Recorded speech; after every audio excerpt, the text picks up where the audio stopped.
All right. Hello, everyone. Merry Christmas, Happy Holidays, Happy New Year to everyone. It is December 28th today, and I'm trying something new. I'm going live on YouTube. Oh, goodness. Hold on a second.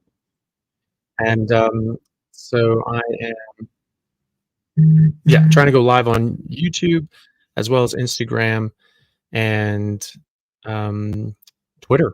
So that's going there. But now for some reason, it's making noise on the other side. So I'm gonna have to mute my own computer. So that's kind of annoying. Hope everyone's doing well, and yeah. So just already getting some chats in. I'll try to go as long as I can, um, within reason. And but I hope everyone's doing well. And I see there's little El Marie who's coming to visit me here in. We're coming to join me here in Seattle. I'm back in Seattle seeing my family for Christmas. Elle wasn't able to come at the same time, so now she's coming today, actually, which is fun. And so, hello, little Elle Marie. Nice to see you. Okay, let me see here. So, um, first question is from Curtis Regatz. Has anyone ever stopped taking medication for Crohn's after going carnivore? Also, thanks for turning my health around. Yeah, absolutely. I mean, a lot of people, I mean, tens of thousands of people around the world at the moment are using a carnivore diet to alleviate the symptoms, not only the symptoms, but the underlying process of their autoimmune disease. So, including Crohn's, including rheumatoid arthritis, including MS or lupus. These are things that are eminently treatable with just diet and lifestyle. So reducing stress, improving sleep, very important, improving your circadian rhythm, get outside, get actual sunlight in your eyes, not this fake garbage that we live in. Those are all good things, but I think the most important part of that, and other people may think those are the most important parts. I think the diet is the most important part. There are certain things in the food that you eat that will trigger and cause autoimmunity, and so you just cut all those things out of your diet and the autoimmunity goes away. So yes, no, I see this regularly. I see people with Crohn's disease come off their medications regularly, either patients I have personally in the clinic and I track them personally, or people that I've spoken to online, or just people that just accounts of success stories that you read. Generally, in about 3 weeks, with Crohn's and ulcerative colitis, people will resolve most of their symptoms, if not sooner. Some take a little longer. It depends on how far along you are. It also depends on how strict you are, how closely you're sticking to just red meat and water. The closer you are to just red meat and water, the better you're going to be for any autoimmune disease, including Crohn's and especially Crohn's. Crohn's and ulcerative colitis are very responsive, and so because it's going through your digestive tract, and so you're putting the wrong food through your digestive tract, and it's reacting pretty much in real time. In a way, that's good because it helps you be really on point. Because if you eat, a pork chop that's been fed a bunch of corn and soy, and that's bringing in something that you don't want, let alone fruit or vegetables or, God forbid, processed crap, you can notice it, and you'll notice it pretty quickly, and you'll have a lot of pain and discomfort, and could get bloody diarrhea, and so that's a very noticeable effect that you'll have, and so you stray just a little bit and you go, "Oh, no, I don't want that. That's obviously causing problems to my body." It's easy to sort of stay on track. So the better you do with that, the closer you stick to just red meat and water, the better you'll be. There's some things a bit more subtle like Hashimoto's. I mean, you get a flare up, you get these antibodies up, and it'll sort of trash your thyroid. And then over the days and weeks, you'll feel sort of worse and worse. But with Crohn's, you're getting bloody diarrhea today. And so, that's much more noticeable. And it's actually easier for people that have a more extreme and immediate response to stay a bit more on top of things because of that. But yes, people come off medications all the time. Usually, I mean, it can easily be within a month or a couple months. They might be symptom free and think, maybe I'll try coming off the medication. They come off the medication and they don't have a flare up as long as they stick to the diet and improve other things as well. Stress, poor sleep, those things can contribute as well. But yes, you definitely see people come off medications all the time. Hopefully, you do too. Courtney McQueen, thank you so much for the super chat. She says, "My granny developed an aneurysm behind her eye pre-carnivore diet. Have any of your patients healed from this, and what are your thoughts about laser procedures to stop any bleeding from the aneurysm?" So, no, I haven't come across anybody resolving aneurysms on a carnivore diet. Not to say you can't, but I haven't seen it. Um, but I also wouldn't really expect it either. Once you have an aneurysm, it's like if you have a hernia, yeah, you have this sort of weak area that sort of things are pushing through and protruding through, and that's just sort of a structural defect at the time. Now, maybe if they had been on a carnivore diet, they wouldn't have developed that in the first place, but maybe not. And at this point, the structural damage is done, right? You break a leg. Will carnivore diet heal a broken leg? Well, it'll help heal a broken leg. It'll heal faster, but it's not necessarily going to like just make that just go away and vanish. Your body still needs to heal. So same thing with an aneurysm as a hernia. You have this defect, the physical structural defect that's probably going to stay, unfortunately, and that's something that does need to be addressed. Uh, Depending on the aneurysm, depending on the size of it, depending on where it is, depending on if it's pushing on anything, depending on if it's growing. If it's growing at a certain rate or it meets a certain size criteria, that's when you have to start thinking about fixing it. You can do internal coiling, so you can go up, through the vessel into the brain, put some coils, put a stent, something like that, and it's very effective. There are others that are more amenable to surgery, like an MCA aneurysm, and um, you know, everything's operator dependent. So, depending on your surgeon, depending on the person doing the vascular treatment, one may be better than the other in a certain person's hands. The most important thing is to discuss with your doctor, with her neurosurgeon or interventional radiologist, whoever's thinking about doing the procedure. There are neurosurgeons that do the endovascular treatments there, and then some kick it over to the interventional radiologist. It just depends. And so, speaking with her doctor and finding out the best solution for her and her health and her condition and her medical status. All these things come into play. So I can't really give any specific medical advice onto that because it is very individual.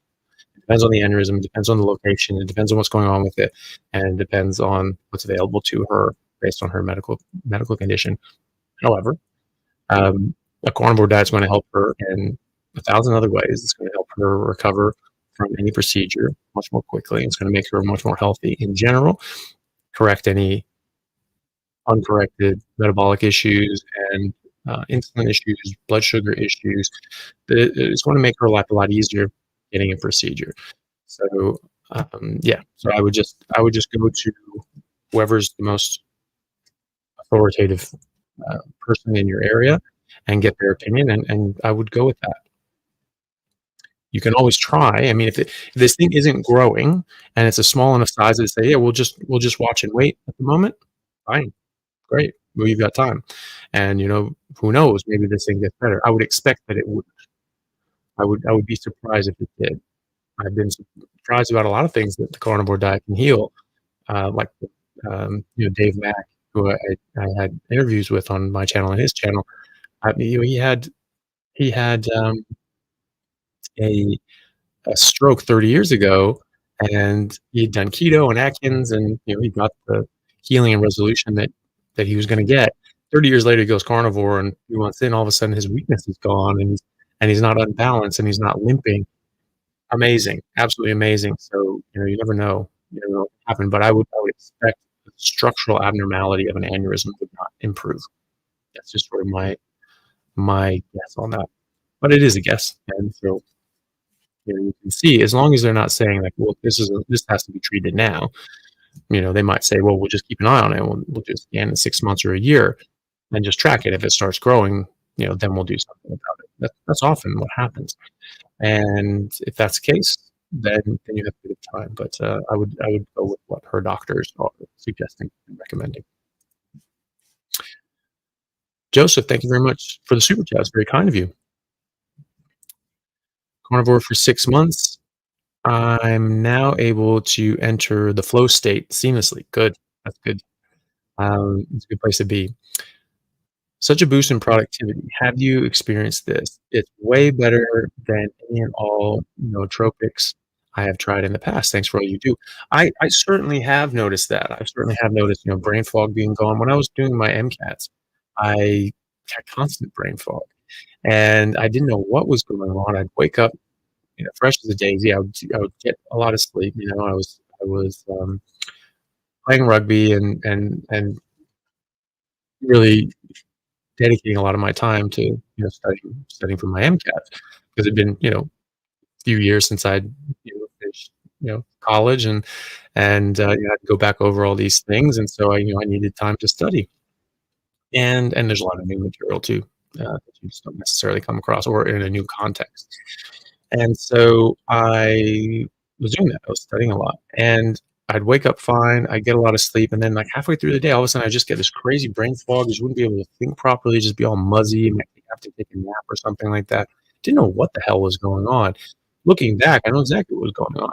It was easy for me to just. I was not carnivore at the time. I was still, very interested in meat. I was, would eat a lot of meat, but for some damn reason, it was just in my head that it was just a quicker, easier way when I was spending a lot of time on study that I could just get whole wheat pasta, supposed to be the best, and I'll just make that and put some pasta sauce on it, and that's it. And I would just eat that. It was just quick energy, quick carbs, and I would have energy and be able to study, and it would only take me a couple minutes to make, which is true. And I had brain fog all the damn time, and I just didn't even think about it. That's gone. That's completely gone now. I have no brain fog. I haven't had brain fog in years and years, and that's great. And so I've certainly noticed that. I'm thankful that I seem to have adapted much more quickly than others may have. I was always very heavily meat based anyway, and I've done this before, so maybe my body just was okay just slapping back into it. But as soon as I dropped carbs, I felt a lot better, and I really noticed that my back had a lot less pain, and so that was the main thing. Um, the reason I stopped eating carbohydrates was because it just killed my back, and so I just noticed that, like, if I don't eat carbs for a few days, my back doesn't hurt as much. Great, don't like my back hurting, and so I just sort of cut those out, and then I was just eating vegetables, and even then, I had, brain fog, I didn't feel good, I didn't have much energy, and so but once I cut those out and I started eating a lot more fatty meat overnight, it was just a massive difference. I felt so much better, and I had a lot more energy, felt good, and my body just started bumping off inflammation. Then you get into the steady state that you're talking about. Your body's recovered a lot of its mitochondria, it's gone through mitophagy, gone through autophagy, and you just sort of replaced out a lot of cells and a lot of the internal workings of your cells, made them work better. And then you're just in this sort of zen place where you're just living, and you're just feeling great and living your best life. And so I'm glad that you've experienced that as well. Most people do. Um, some people take a little longer than others. It sounds like 6 months for you, and now as you're getting into your flow state, there are some people that take a bit of time. It's hard. It's hard to get through. Some people have. There's one guy I've been talking to. A very nice guy, very interesting man too. Has a very interesting career in life, and he unfortunately had real problems with energy and and was just very tired all the time on carnivore. A lot of all these other things improved. Tons of other things improved. He's like, I really want this. I want to keep this, but man, I have no energy, and it's been like 3 months. And so, trying to figure out that, but it could just be that, like you, it just sort of needs to give it a bit more time, which I would expect. And that's the funny thing too. It's just maybe other people have experienced this. Maybe can put their thoughts in the comments. But his blood sugar is perfectly normal. His ketones are in a good range, and yet he doesn't have much energy, which is strange. And then you eat carbohydrates and you eat other things, and you start having energy again, but your blood sugar is still in the same level, a little higher, presumably, at least for a spike. But he has carbs, he has ketones, and yet he's feeling a bit off, which is funny. It's strange that that would happen because that doesn't happen for most people, and you have energy available, and you have carbohydrates available. So if anyone else has experienced that, hey, please let me know. Now there are other things that are involved, vitamin sort of being a little bit low, like vitamin D, vitamin B, and it could be that you're in a different sort of metabolic state. Those things are more or less important at the time, and I certainly have people that are very tired and sick and all these things. You check your B12 and it's very low, uh, right in the center of the range for a normal B12 test for a normal reference range. That's very low, and a lot of people have serious side effects as a result of being that low. And then they start supplementing that, maybe get a B12 shot, and they say just 20 minutes, it looks like my brain turned on again, which is great. You see that sometimes, and so it could be things like that, and that's what he experienced as well. B12 shot, and he felt a lot better, but um, it just sort of goes to show you that not everybody is able to sort of make that transition in the same amount of time, but it should happen for everybody. It should happen eventually, regardless, because your body's just trying to repair and rebuild and heal. Basically, you just need to give it time. Sometimes it's harder than others, but hopefully everyone can get through it. Always learning. Thank you so much for the super chat. Just want to share this. When I fall off the wagon a couple of days and eat carbs, that first bite of steak when I get back is like my body needs it. Yeah.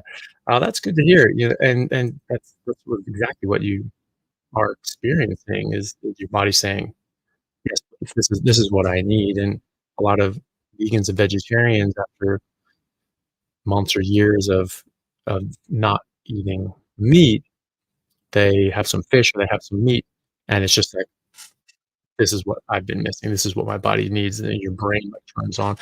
I believe it was Hannah Montana. I can't remember her name at the moment, but she was on Joe Rogan. She said that she was like on vegan diet for a long time. Obviously she's very wealthy and famous, so she has dietitians and nutritionists and cooks and chefs and just making perfect diet. And she was taking all the supplements and all that sort of stuff. And she was miserable. She had a lot of brain fog. She had no energy. Her brain didn't work, and she just felt like hell. And then I believe she had fish or something like that. She said her brain just turned off. And so, it makes a massive difference. There are a lot of nutrients that we don't even know about that are essential, that only come in meat. You can't get in plants, and there's no pill for them. There's no injection for them. And so when you actually eat that, your brain just goes, "Oh, yep, that's it. That's what we needed." And again, there are toxins. There are toxins. It was actually funny.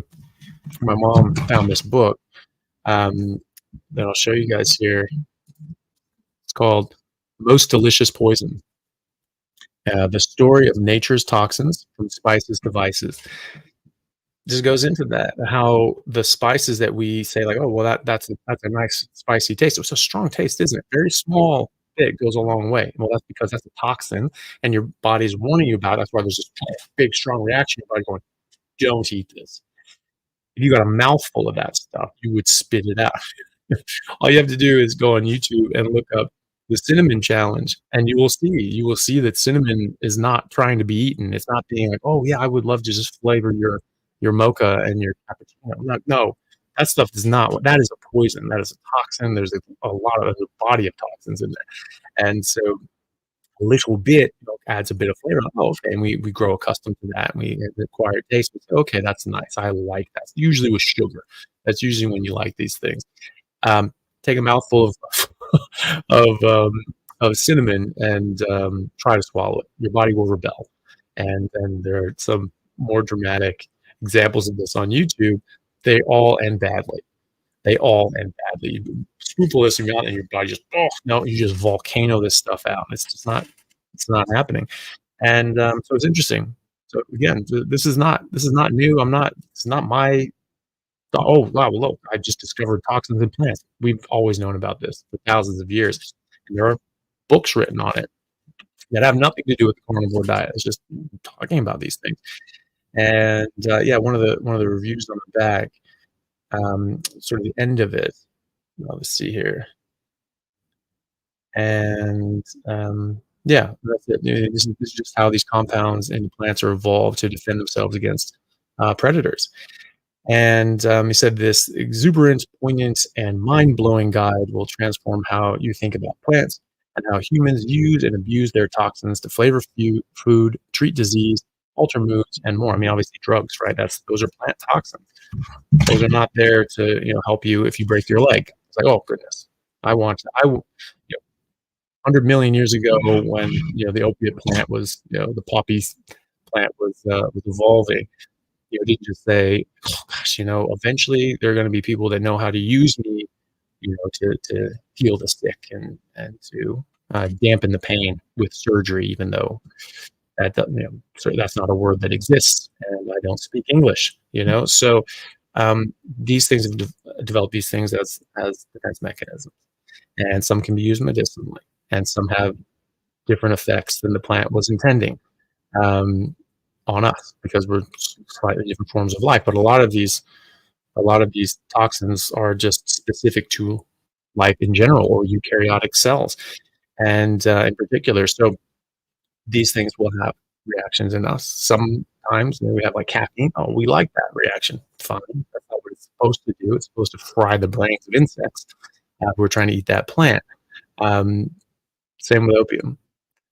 Same with cocaine. Same with oxalates. All these things are designed to protect the plant, and that's what we should remember. And we use these things as spices and medicines, and sure, but we shouldn't forget that they are toxins, and that's what the plant is making them for.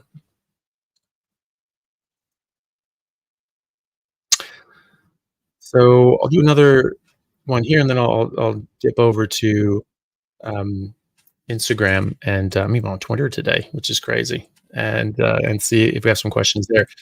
Gint says 31-year-old male, 70-day carnivore, cold intolerance, TSH 3.8, T4.8, T3 uptake 31%, free thyroxine, testosterone, and a bunch of other numbers. Free percentage 20, free testosterone 93, estrogen 26, TGTPO, and estrone. Okay, so I'm not really seeing the question there, Vince. I guess maybe just a comment on your bloods. Um, that it has to be taken into context of a clinical context, but I would just say that generally a TSH that high, I would consider that that your brain isn't happy with the level of thyroid hormone that's being produced, and so the normal range is in most countries it's like 0.4 to 4.5 thereabouts. Um, that's because most people have problems. And so these are the averages for the community. These aren't the perfect range, which is stupid. It should never have been like that. You should have figured out what the reference ranges are of actual good health, of people in good health, the average adult in good health. It doesn't have to be anything spectacular, but just average person with no medical conditions. What does that look like? It's very different. So the average reference range for TSH for men and women in their mid-20s with no medical conditions is between 0.3 and 1.5. So big difference, not 4.5, 1.5. And in fact, a TSH above 2 actually doubles your risk of developing thyroid cancer. Okay, so obviously that's not a perfect range being above that. And so saying that is just misunderstanding the difference between average for the community and the actual reference range of good health. And we treat those, we don't distinguish between the two as doctors. And I remember learning that in medical school. I'm like, that doesn't make any goddamn sense. Why the hell would we do that? And then you sort of forget that, you know, and because that's just what you use. Well, it's in range, that's fine. You need, as a doctor, you need as a patient to understand what the real reference ranges are, and so you have to learn those. And you pick there's no database that I know of. Hopefully, one becomes available. Maybe I'll have to make one where you get more of these reference ranges. But a lot of these things come from studies. Just someone who studies, in their life's career, vitamin D, and they find that this is the optimal range. Great, so you note that down. and you can treat your patients that way, or with TSH, pre-T4, and all that sort of stuff. So I would say that's a bit high. 70 days carnivore, I would also say this is a snapshot in time. We don't know if that's going up or going down for all your bloods. And so it's good to take uh, a test at the beginning before you start, then 3 months on or a few months on, and see how you're going. See if things are getting better. I bet they are. I bet those numbers are actually better than they were previously, and I bet in 3 months they'll be better again. Especially if you're sticking to red meat and water, and specifically for you because your TPO, which is your Hashimoto, one of your Hashimoto's antibodies is elevated. If you have any antibodies for TG, TPO, then you have Hashimoto's.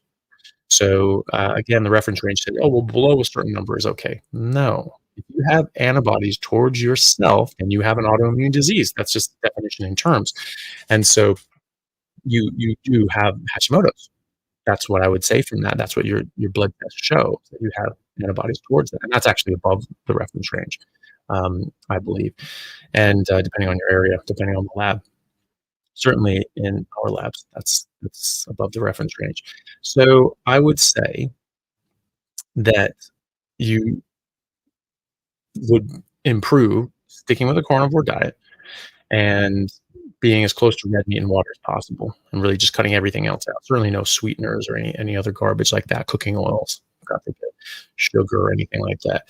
And just test again in 3 months. You have to take multiple data points and see where you're going. But I would be willing to bet that if you eat that way, and especially if you reduce stress and prioritize sleep, get out and sprint.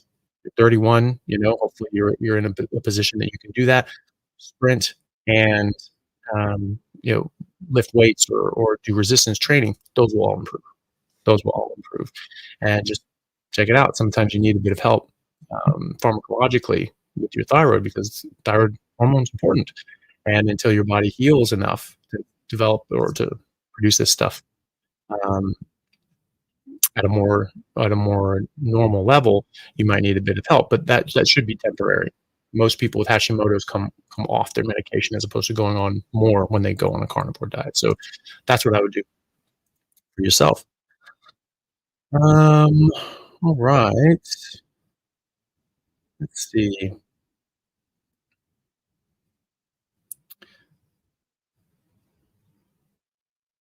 I'm just going to see.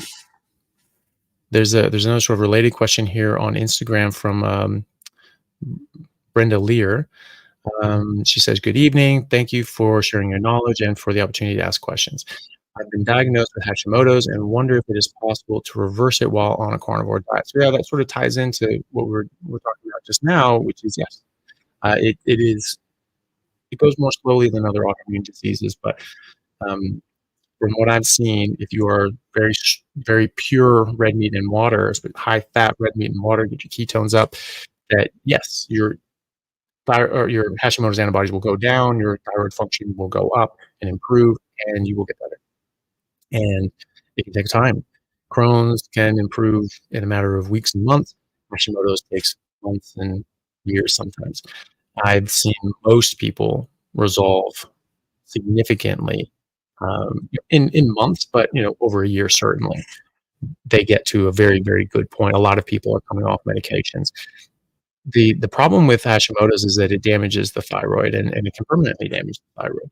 And so if you've had permanent damage and you can't and if you can't recover fully in your thyroid function, your thyroid function may never get back to a normal function. You may need to be on a low dose of thyroid, or if it's completely fried, then you'll have to be on full supplementation of that. And that happens. Eventually, if you have Hashimoto's long enough and sudden uncontrolled, then eventually your thyroid is just going to completely burn out, and you'll have to be on thyroid medication forever. That happens. Good thing is you have thyroid medication. So it depends on where you are. It can definitely shut down the autoimmune process. And it can take a while, and it can take a while for your thyroid to heal. But I see people with their Hashimoto's antibodies in the thousands, and I see that over months just coming down. remarkably, and then going down to undetectable. That doesn't happen in other circumstances, really. So I think that, that you would be, yeah, you'd be very well off, and hopefully you can recover enough that it, doesn't cause too much of a problem, and then you can come off most of your medication, if not all. Some people do, but it depends on how damaged your thyroid is. All right.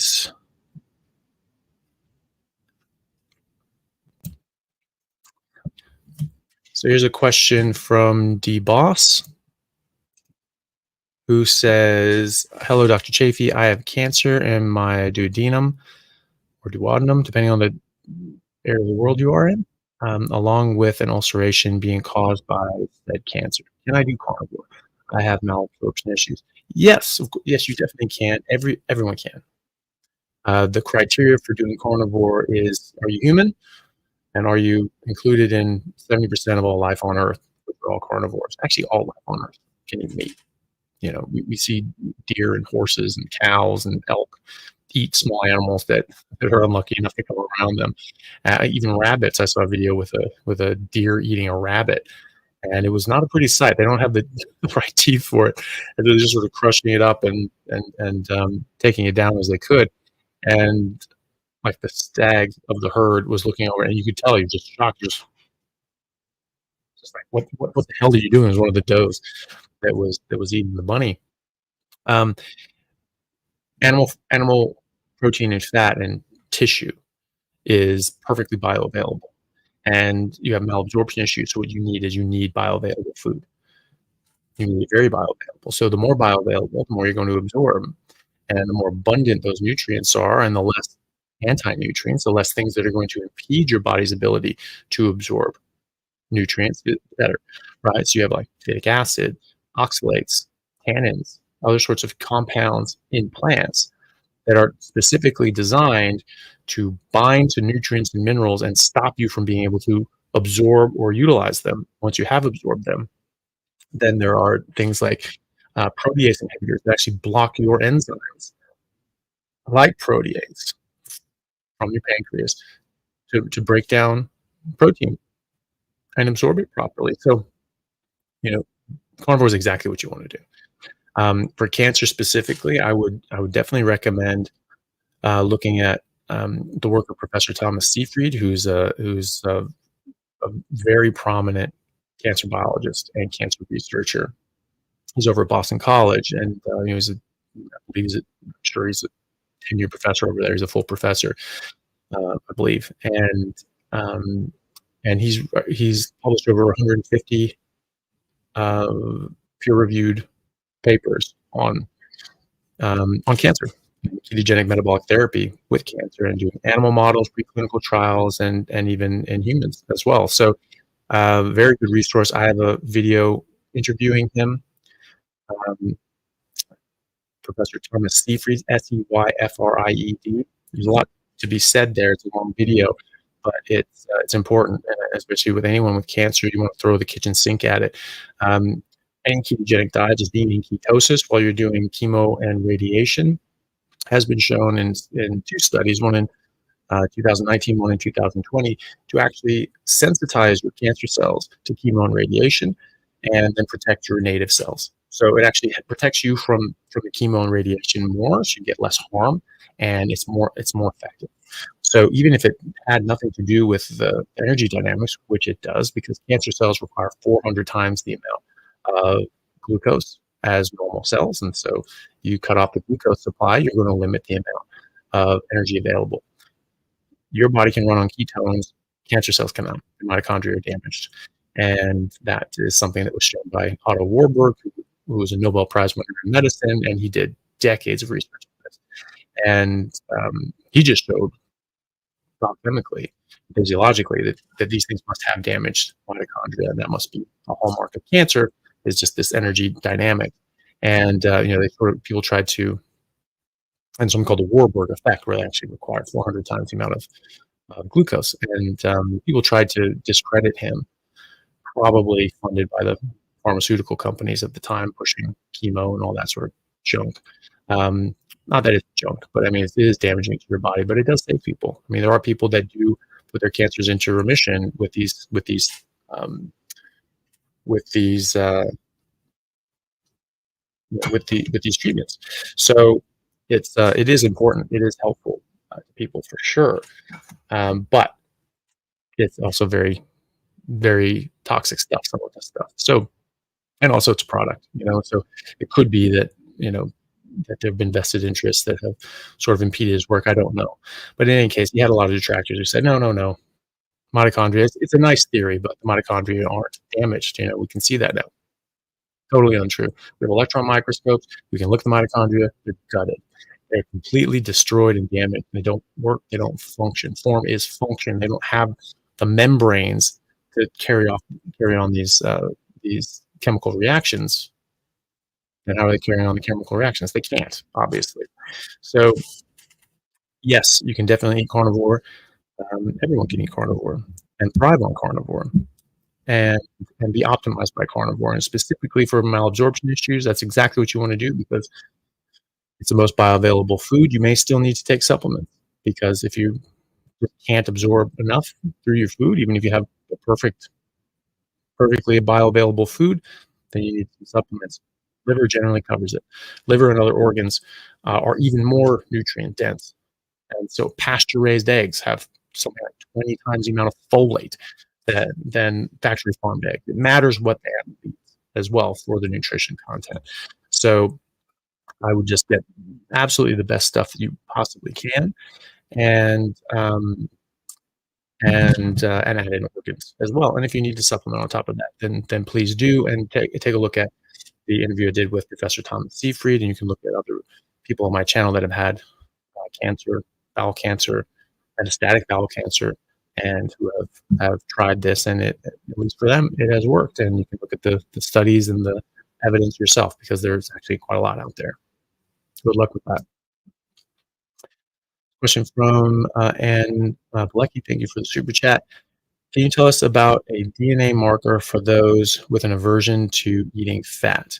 Daughter has this. I don't know of any DNA markers, but there's a lot. But this is very common. It's very common that people have an aversion to eating fat, and I think this is mainly just because we've been told for the last 50 years, and certainly your daughter, and certainly me, and people of my generation have been told their entire life that fat is bad for them. Don't eat fat. It makes you sick. It'll give you heart disease and cancer and diabetes. And all that. It started with heart disease. That's what I was told. People may know, Dr. Pritikin, the Pritikin diet, which is basically just don't eat any fat at all, and especially saturated fat. And it also said don't eat sugar, don't eat processed junk. But it said don't eat fat, and then don't eat meat, and all that sort of stuff. Or if you do eat meat, as lean ground beef as you can, cook it up, drain out all the fat, boil the hell out of that, strain off all the fat, press it with a paper towel, put it back in, boil the hell out of it again, skim off any remaining fat, and then you can eat it. Yummy. That sounds great. And so basically, if you're following this diet and you're going to eat meat, if that's how you're going to eat meat, you're not eating that for long. It tastes like garbage, and you're not going to deal with it. Use a Seventh-day Adventist. People know about that. I do. If they don't know about that, I did a video on YouTube and Rumble about how our nutrition and medical guidelines are corrupt. And they are religiously anti-meat, and they've been pushing this agenda for 140 years, maybe more. And they own a lot of things. They own Sanitarium Foods in Australia. It's the largest cereal producer in Australia. Dr. Kellogg's, who he and his brother founded Kellogg's cereals. They were Seventh-day Adventist members. They still push this ideology that meat is bad. And that's why Kellogg's cereals was invented to replace meat and get meat alternatives and make nut meat and all this sort of stuff, which sounds horrible, but that's how that started, and now it's perpetuating, because now they have a vested interest. They're making just buckets of money, and so that's there are other reasons now that they're pushing this agenda, not just a religious ideology. They say that meat is evil.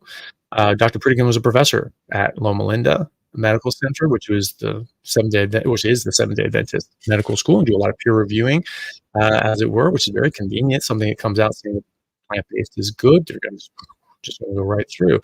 And they work with very closely with people like Professor Walter Willett at Harvard, who's the main plant-based guru over there, and just pushing this agenda of plant-based nonsense.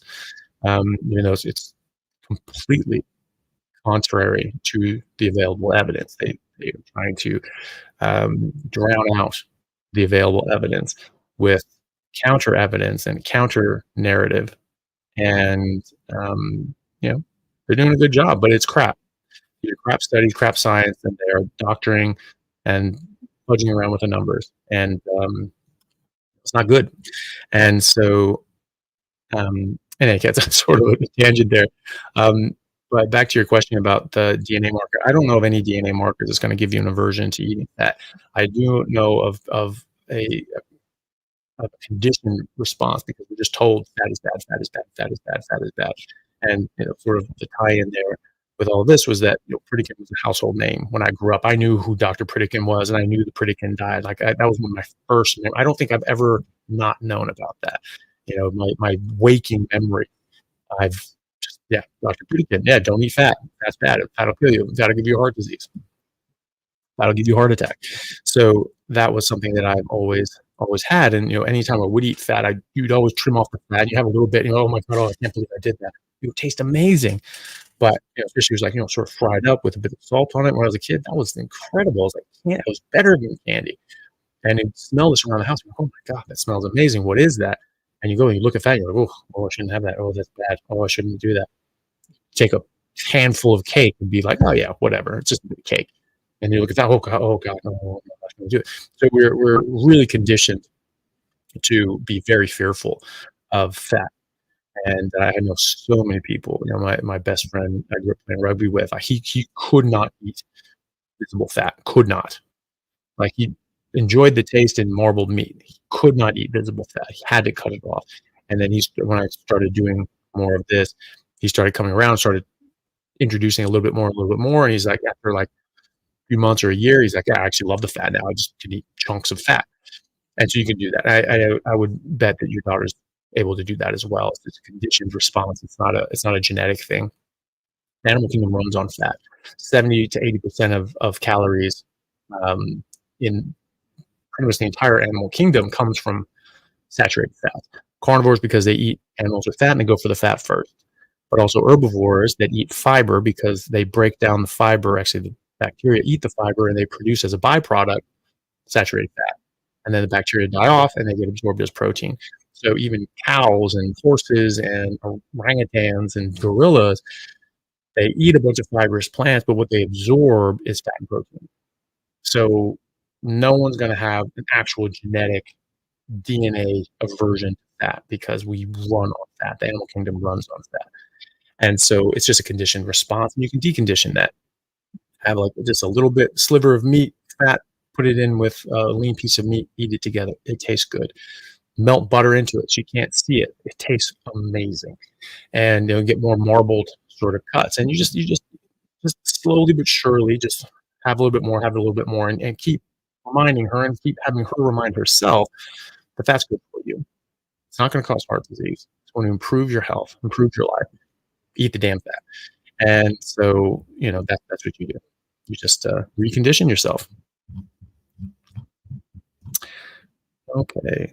There's a question from Debbie King over on Instagram. Who says, can carnivore help heal someone's vision? It depends on the visual issue. So like every medical issue, it depends on what's going on, what's causing it. However, there are a lot of people reporting that they don't need glasses anymore, which is amazing to me. And so I did ask on one of my lives if people could sort of put in the comments if they had improved their vision, what visual issues did they have? Vision issues did they have? Speaking to different ophthalmologists who use this in ketogenic diets to help their patients, they certainly say that macular degeneration is basically a metabolic disease. And you improve the metabolism and you go on to a carnivore diet or ketogenic diet and you just start eating whole foods, real foods, things that didn't come from a factory. And and they improve, and the vision improves, and the macular degeneration improves. So that's coming from people who treat that illness, and then just a lot of people have reported that their vision improves, which I think is pretty amazing. Um, I didn't have visual impairment, so I can't speak for myself, but um, still going well, thankfully. And a lot of people have reported that. So it depends on what your visual issues are. Certainly, not everybody who has glasses stops using their glasses, but certainly it has helped other people. And so I would certainly give it a try. It's going to help you in so many other ways as well. So just gotta keep going with that. So Matt, thank you very much for the super chat. Um, Post AHSCT for MS this summer. Amazing so far. Thoughts on carnivore impacts on a new rebuilding immune system, i.e., white blood cell counts? Well, look, it should optimize your white blood cell counts. It should optimize your immune system. It basically takes away all those roadblocks that may get in the way and impede your immune function and cause excess inflammation that is inappropriate, which is also going to impede your immune function. And so, just looking at this in practical terms, you go carnivore, don't get sick as much. I used to get colds once or twice a month, every month, especially in the winter. If I got cold, I got sick, period. And I had asthma. My asthma was bad for a while, and I had to be very careful because if that started getting into my chest, I'd get pneumonia. And I would get x-ray diagnosed, confirmed pneumonia, consolidation in my lungs 2 to 3 times a year without fail. Coughing up blood, horrible problem. I'd play like a whole season with it, and just my breathing's just getting a bit worse and a bit worse. And I go to the doctor, and I'm like, "Yeah, I don't know. I think my asthma is just acting up, and so maybe I need to get a new prescription." But it'd been going on for months, and it's like, "Okay." And I listen to my chest, and it's like, "Okay, well, let's get an X-ray on you." And he's like, "Yeah, you have pneumonia." I'm like, "Really?" Like, "Okay." Again, all right. That just basically never went away, and I just sort of dealt with it the whole time. It's not happened once since then, since going back on carnivore. And then thinking back in my early 20s when I was doing this for 5 years, I never got sick then either. And yet I always remember getting sick all the time. And people saying, like, "Oh, yeah, you get sick all the time." And during that time, I was like, "I haven't been sick in years. I don't know what you're talking about." And, but looking back, that's why. And so it's going to improve your immune system. It's going to make it act more appropriately, which is the most important thing with suffering from MS, multiple sclerosis. And I do see people improve with MS. Um, Again, you need to be strict. Just red meat and water, grass fed and finished if you can get it. That's always going to be better for everybody, but only if you can get it. I mean, I wouldn't. Don't give up don't give up great for perfect. Because grain finished beef is still fantastic. It's still better than anything else you're going to eat. And so I would keep doing that. But yeah, I do see people with MS improve, and I do see them clinically improve, symptomatically improve, but also on MRI they improve, and so um, their lesions on their nerves actually improve and get better, which is amazing. And so that's actual real healing. Okay, question from Jay Go Fast. Thank you so much for the super chat. ApoB is supposed to be the new it was always something new. They just run up against the wall and one after the other, and they just find something else. Oh, no, no, no. They just can't admit to themselves that the whole idea about cholesterol causing heart disease was stupid. It was a con, it was a farce, and it was a fraud, and it's a known fraud. This is well documented. It's a matter of history. This is not up for debate. That happened. And but what about this? Oh, but what? Just shut up. Just stop. It's just such a waste of time. It was a con from the beginning. It's a con now. But back to the question. So ApoB is supposed to be the new, more accurate way to measure the risk of cardiovascular disease. If you're on carnivore and lipid particles are transporting the fats, when your ApoB go up, maybe not. But you're not measuring the ApoB that they're talking about. ApoB, when you damage it, and you're releasing ApoB because you damage all these sort of molecules, that's a problem. But you have a lot of healthy molecules that have ApoB on them and show up on this titer and are not causing any sort of problem or not indicative of any sort of harm. right? And so it's just useless. It is absolutely useless. Cholesterol is not the cause of heart disease. It never was. It never will be. And so I just completely don't care about cholesterol for that as a biomarker. It is not a good biomarker of heart disease. It's not really a biomarker at all of heart disease. It does not cause heart disease. It can be damaged, and you can have different biomarkers and different signals, pretty weak signals, that something else is going on in your body and damaging your cholesterol and also damaging the rest of your body, which can then precipitate into cardiovascular disease. But measuring cholesterol is not the best way of measuring, right? So you have inflammation, you have hyperglycemia that's causing glycation. Glycation fuses to LDL molecules. It knocks off ApoB100, and now it doesn't. And that's the receptor that your liver uses to pull that in, because your LDL is supposed to be transporting fat from your adipose tissue to your liver. That's its job, and now all of a sudden it can't get there, right? And so now it's just your macrophages sucking these things up, and now you have these free ApoB100s floating around. Oh, well, look at that. There's a problem there. Well, there's ApoB on all of these things. That's just a marker on all of these molecules. So are they on or are they off? You don't know. And so it's not really good function. There's a very good video discussing this by Dr. Paul Mason on YouTube. If you just look up Dr. Paul Mason and ApoB, it's under 5 minutes, and it's just sort of a clip taken from another video. It's great. And so, whether you're on carnivore, whether you're not on carnivore, cholesterol does not cause heart disease. That is what I think the evidence shows. And the fact is that the evidence against that, the evidence to say that increased cholesterol is associated, there's no causative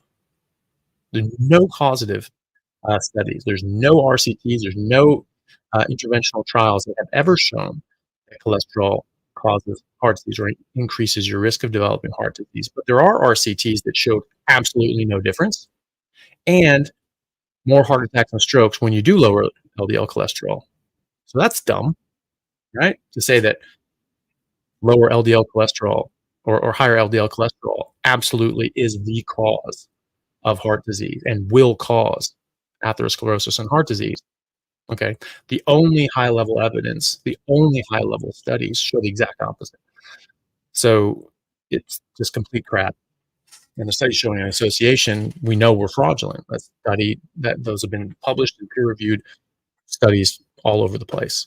JAMA, and many other, British Medical Journal, I believe in New England Journal of Medicine as well. But anyway, this is well documented fact, and we have the receipts. We know what these assholes were paid. It was about $6,500 in their valuation, about $50,000 now. Absolutely insane. So I just don't care. ApoB, this is not a good marker for heart disease again. So this is just them desperately trying to cling to a stupid theory that has been thoroughly debunked. So I just wouldn't pay attention to it. And again, ApoB may go up, it may go down, may not change at all. Many people's don't. However, that's not what you're measuring. You're not just measuring the ApoB. The ApoB could be in molecules that are perfectly healthy and they're supposed to be there. You don't know. So watch that video by Dr. Paul Mason. It's very good. But again, cholesterol does not cause heart disease. End of story. I just don't worry about it for that at all. You get glycation, you get damage, and you get these SD-LDL, these small dense lipoproteins.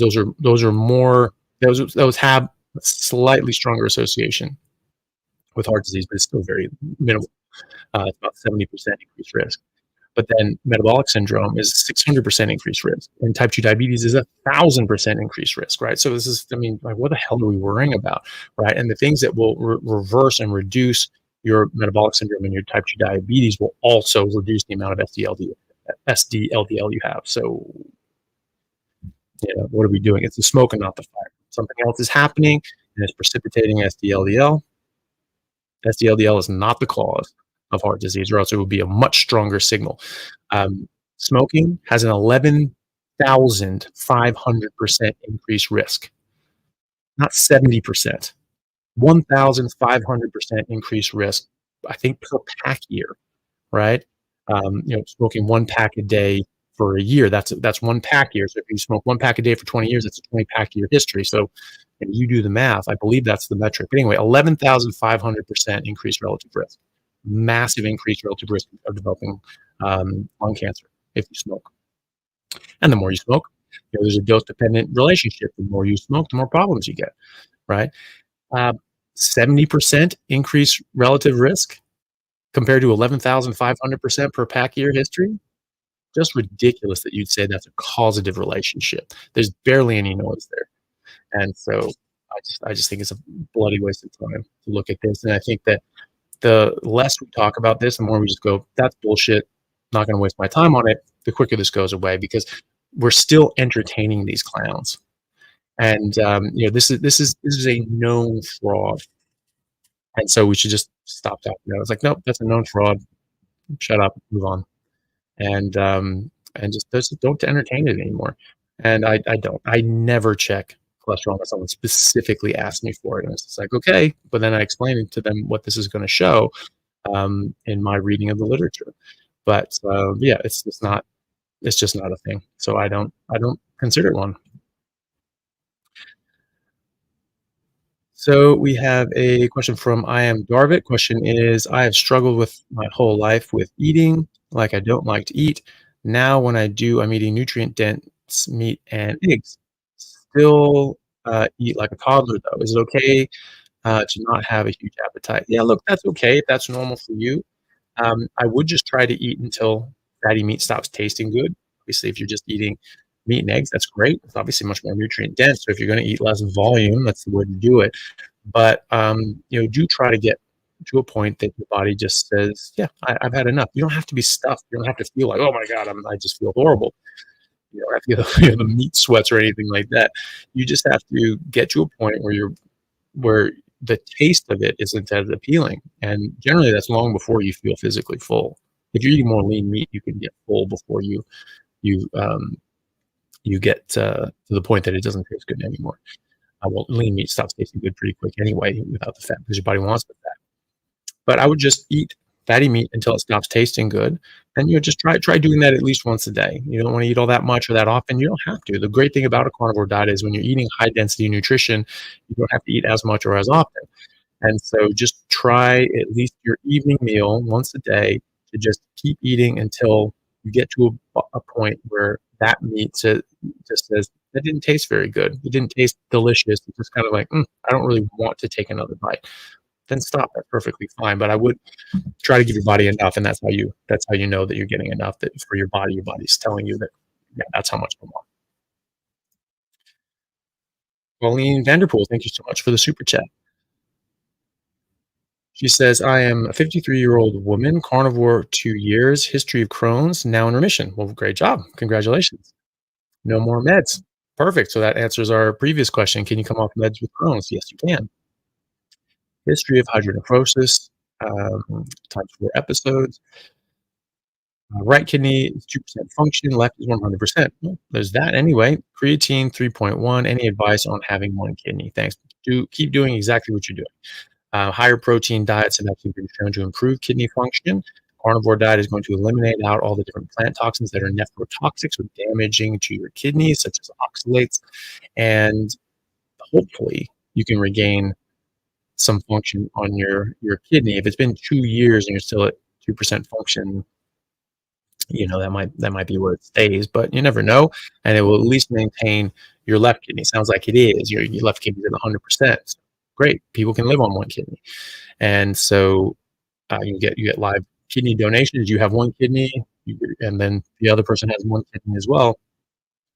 And that works. That's fine. So you just need to take care of it.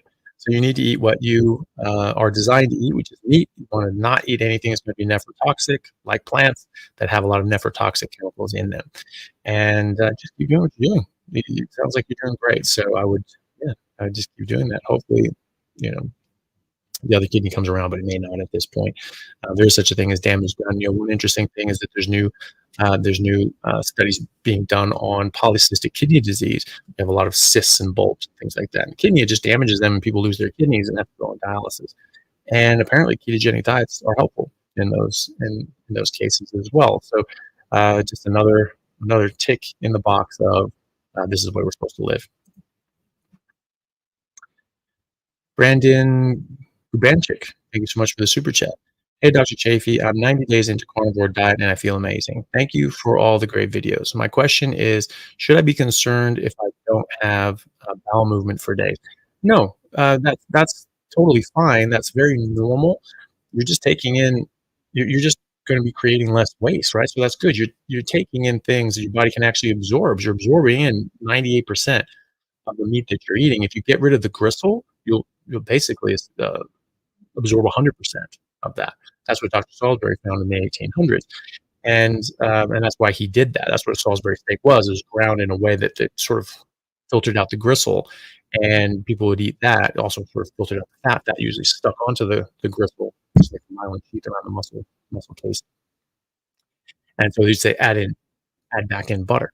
But you want to get that gristle out because people with that Crohn's disease, they wanted to just completely rest the bowel and have just nothing coming out, right? So you absorb 100% of this stuff, you would not defecate, and so nothing was going through the colon, and they would really rest things and let it heal, which you needed to do. If they had no medications back in the 1800s for this, and so people were in dire straits. So you really needed to completely rest the bowel, and then after that, you could sort of go back to eating just whole meat, right? So when you eat plants, it's the opposite. Depending on the plant, its structural component is fiber, and it's going to have 95% of it is going to be undigestible fiber, right? So you can't break it down, you can't absorb it. It has to go out. It's like eating a rock or a plastic bag. It's like it's just not useful to your body, and it's waste. It goes out in your waste. That's where that word comes from. Waste. It's wasteful. Your body didn't need it. Your body doesn't need fiber at all, and that's why it goes out. It's a waste product because it's an essential nutrient. It contains no nutrients. There are no nutrients in fiber. You can't break it down. You cannot break it down. You cannot use it. You cannot absorb it. There is not a single nutrient in cellulose, fiber, sawdust, trees. No nutrients in wood. All right. Maybe there's nutrients come along with it, but the cellulose itself is not a nutrient. Period. It's nonsense. So you're just going to defecate less, which is perfect, right? You're actually getting use out of the things that you're eating, which is good. Another sign that this is good. And as long as your stools are soft, if they're soft and normal, that means you're getting enough fat. If they're dry, hard, and constipated, then by definition, you're not eating enough fat. Eat more fat. If you're eating a lot more fat than your body can absorb, you'll get diarrhea. Very simple. So you just sort of tighten that up with your fat intake, as long as you're only eating fatty meat and water. If you're eating anything else, coffee, tea, artificial sweeteners, magnesium supplements, metformin, and other medications, they can all cause diarrhea. And especially when you unplug your colon from all of this fiber, it can just move a lot quicker and cause problems that way. So, and that can mask things. So maybe you are constipated, you would get dry, hard stools, but you're drinking coffee every day, and that just sort of, moves things through a bit. But it sounds like you're probably not doing that because you're having sort of infrequent bowel movements, and that's totally normal. Going once a week is perfectly fine. Some people, still go every day. That's fine too. Just whatever your body wants to do, that's what it's supposed to do. But yes, that's totally normal as long as it's soft. Evelyn Rogers, thank you very much for the super chat. 28 days on carnivore, anxiety levels have skyrocketed. Any ideas as to why? I was fine before starting. Well, that's interesting. It's you don't always know why that is. Most often people actually find that their anxiety levels improve. Now, there is a theory that your microbiome, as it's changing, freaks out a little because you have a lot of bacteria in there that feed on carbs, feed on fiber, and they will actually make chemical changes and signals that actually get to your brain, because there's this strong connection between your gut and your brain through your nervous system, like your vagus nerve, right? So it was called your second brain, as some people will call it that, which I think is sort of stupid, but basically you have a lot of ganglions, you have a lot of nerve bodies in your gut and around your gut. And it's not doing it's doing a lot of calculations, doing a lot of things, but obviously it's not giving you part of your consciousness that we know of. So I think it's sort of a bit dumb to call it a second brain, but it gets the point across. You have a lot of ganglion down there, which are the nerve bodies, the nerve cells, not just the axons coming down. So you do have a lot of those. You have a lot of these sorts of signals that can travel up to the brain from the gut. And the idea is that your microbiome is freaking out and sending all these signals saying, you gotta give us carbs and sugar and all that sort of stuff. It's making you feel very anxious. It could be something else in your diet. It could be something else in your environment that's triggering this off. If you're on medication and you stop suddenly, then you can definitely get this. If you're not getting enough sleep, if you're in a high stress situation, all of these things can increase your anxiety. And when you're doing something very new, like a brand new diet, and you're 28 days in, I think be very nervous about that. People are giving you a lot of heat for it, and you get sort of like, oh, maybe I am hurting myself, and I'm a little anxious. Oh my God, well maybe this is the worst. You can work yourself up. However, if you don't think it's any of those things, then I would think about maybe this being a microbiome issue. As long as you are only eating meat, if you are only eating fatty meat and water and nothing else, then start to think about microbiome. If you are eating anything else, drinking anything else, having any other supplements, cut them out first, because that can be a problem. Also, when you're transitioning to any new sort of thing, we don't know all the different sort of processes that happen. Sometimes people are losing a bit of excess fat. There are fat-soluble toxins that now get released. People get rashes. People get weird symptoms like anxiety, and that can go away. Generally, just goes away. Same with the microbiome. When your microbiome resets, it'll go away. And usually that happens within the first few weeks. But if it's going on a bit more, it might be that, adding in a bit of fermented dairy, like live culture plain yogurt, no sugar, and look on the label, like get the Greek yogurt with as low carbohydrates as possible, 0 being optimal, and just have a little bit of that, like a little spoonful, mixed in with meat, chewed up together in the same bite, mushed around with your tongue, swallowed in the same mouthful, and then you do that for a couple of weeks, and that should help straighten out your microbiome. Once it's established, then the food that you're eating will maintain it. You don't have to keep eating, taking yogurt or fermented foods. Your microbiome will be established at that point. So that's what I would try. Just a couple of things. We don't always know exactly what's causing all of these different symptoms, but I would start with that and see how you go. Most of these things you just settle down in time. Stephen Walter, thank you very much for the super sticker. It's very kind of you. Let's see if we have anything over on the Instagram side. If people can put like capital Q, so I know that it's a question that you're trying to ask me, that would be very helpful. Like especially over on Instagram and things like that, because it doesn't pop up as visually as it does on YouTube. Okay, so my Bricksters, thank you very much for the super chat. Finally got my 73-year-old mom to start carnivore. That's great. I worry she's going to get dehydrated, though, because she's still taking a water pill or a diuretic because of her high blood pressure. Is it safe to quit taking it? Well, that is, has to be something that she deals with her doctor. Blood pressure may well improve, and quite often it does. And so it may be that she doesn't need that in the coming months, but I would not stop that right away. No, I would see what this does. I would get a blood pressure monitor, check her twice a day, and see what her blood pressure is. And I would then, if that starts coming down, especially when she stands up sitting or laying down, she starts getting like a sort of head rush or dizzy. If that's happening, semi-regularly, I would check your blood pressure. When that happens, it's probably going to be low. And at that point, probably a good idea to speak to her doctor and say, hey, maybe she doesn't need this blood pressure medication anymore. So I wouldn't stop it right away. I would drink more water. And as long as she doesn't have heart failures, put on a fluid restriction or anything like that, I just drink more water. Water is very good. I agree. Diuretics aren't great. People kill themselves by taking these diuretics, but they're doing extreme things like cutting a whole bunch of weight, trying to make a weight cut, some massive degree in wrestling. Very rare, but it has happened. And so, and then bodybuilders and things like that, they're trying to use just obscene amounts of diuretics to get just shredded for the day of a performance. And people have really hurt themselves with that. So she's not doing that. Just drink enough water. Make sure she's dehydrated. If her tongue or her lips inside of her mouth starts getting dried out, she's dehydrated. If you take, it's called skin turgor, you sort of grab the upper part of the chest, pull it out. That should just snap back like that. And it sort of stays out and then sort of slowly mushes back in. She's dehydrated. You can do that on your arm as well. You just come up and snap down. If you're dehydrated, that will be the case. So that's what I would do if she's ever getting dehydrated.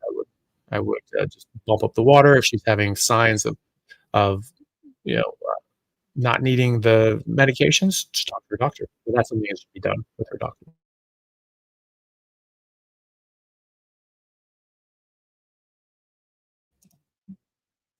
Okay.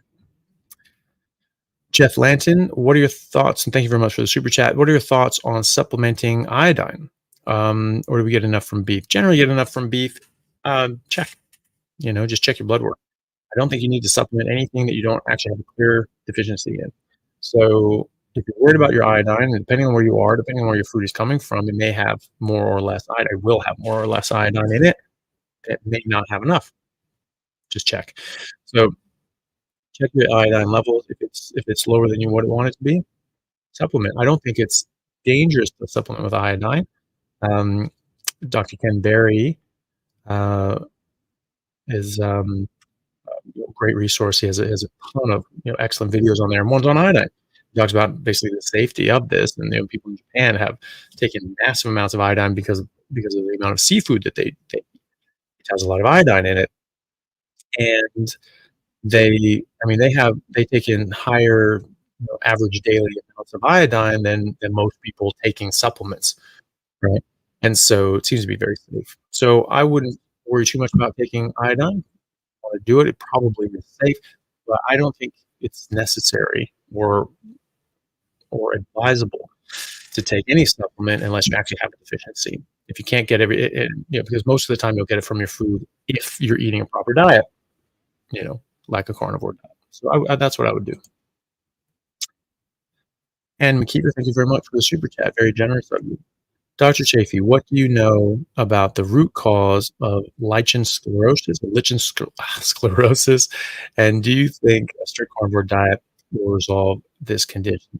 Well, unfortunately, that's not my specialty, so I couldn't tell you too much about it, apart from the anecdotal reports of people that have had that and have resolved it with a carnivore diet. So obviously that's anecdotal. Those are just people's experiences, but at least it's something. It's not like something that no one has ever no one's ever heard of that improving. I have heard of people improving that. Maybe someone in the comments here can say if they've had that and their experiences with that.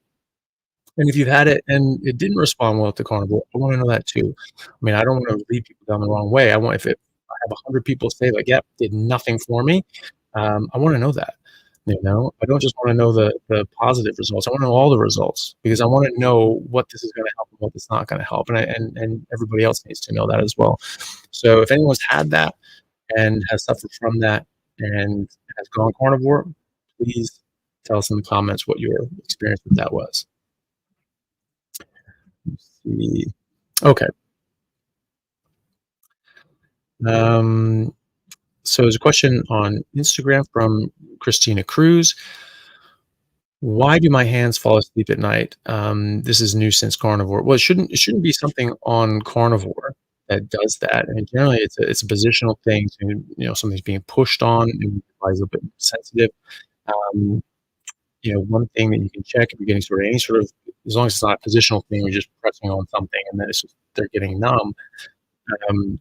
That you can try just checking your B vitamins, B12, folate, thiamine, these sorts of things. Just a general Bs, and because you can get sort of peripheral neuropathies from that. Some people need a bit more folate when on a carnivore diet, depends on how long you've been on carnivore as well, because sometimes you have nutrient deficiencies and they just take time to come up. Not everybody's going to get enough folate just from muscle meat. They'll need to add in liver and you might add in other organs as well, and certainly liver to get in folate. So I would look into that, but I've never heard of anybody sort of having neuropathy of that nature just by doing carnivore. It could be an underlying vitamin issue, um, but generally it's numbness from putting your elbows on something that hits the ulnar nerve and it's numbing up that part of your hand. That's usually what it is. So maybe keep an eye out for that. Maybe keep a symptom journal.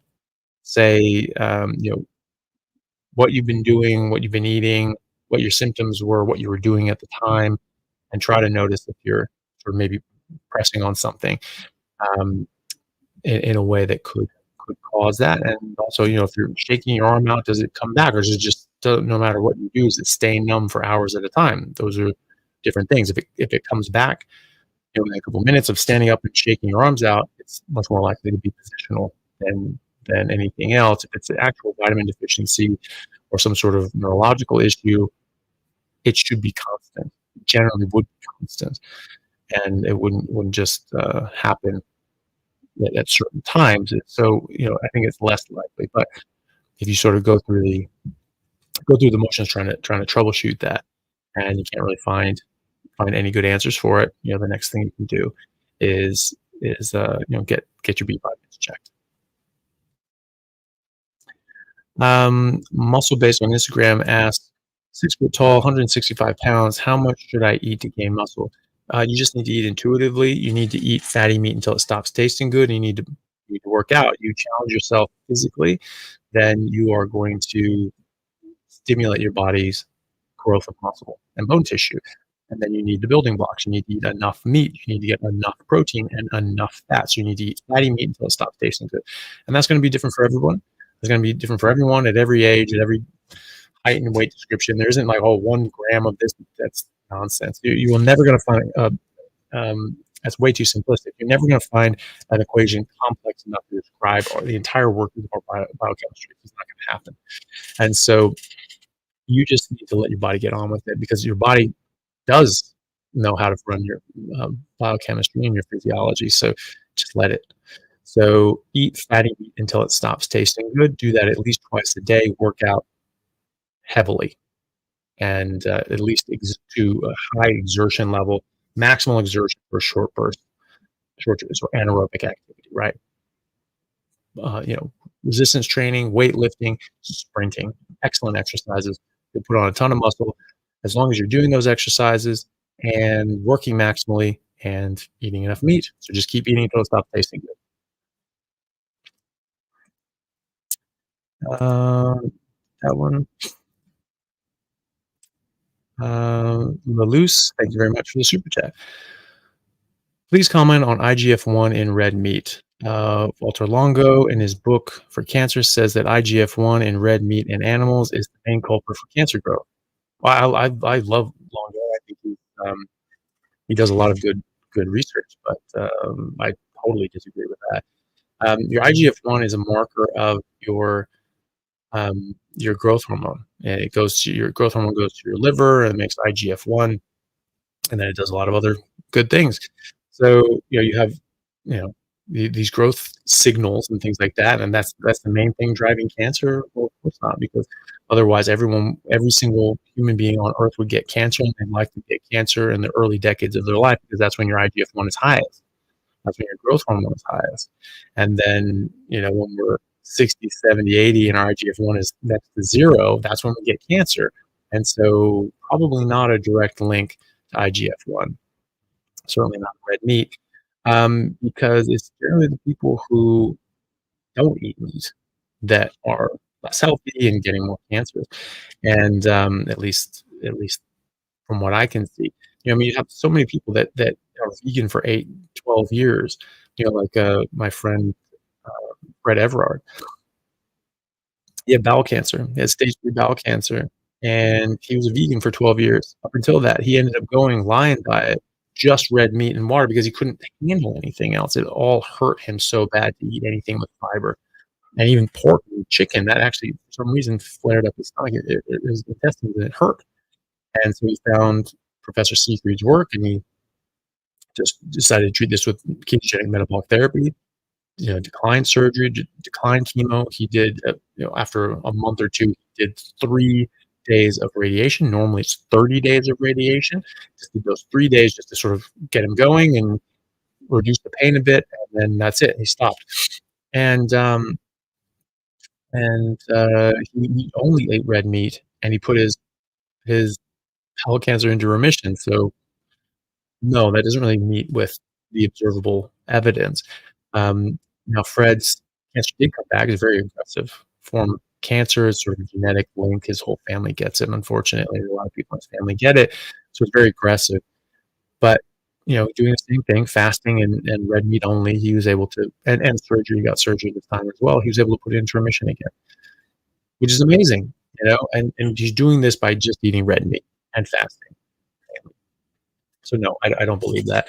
Um, your body works a lot better when your IGF-1 is at a more normal level, and so obviously too high is too high, right? You get acromegaly, you get gigantism. So not good.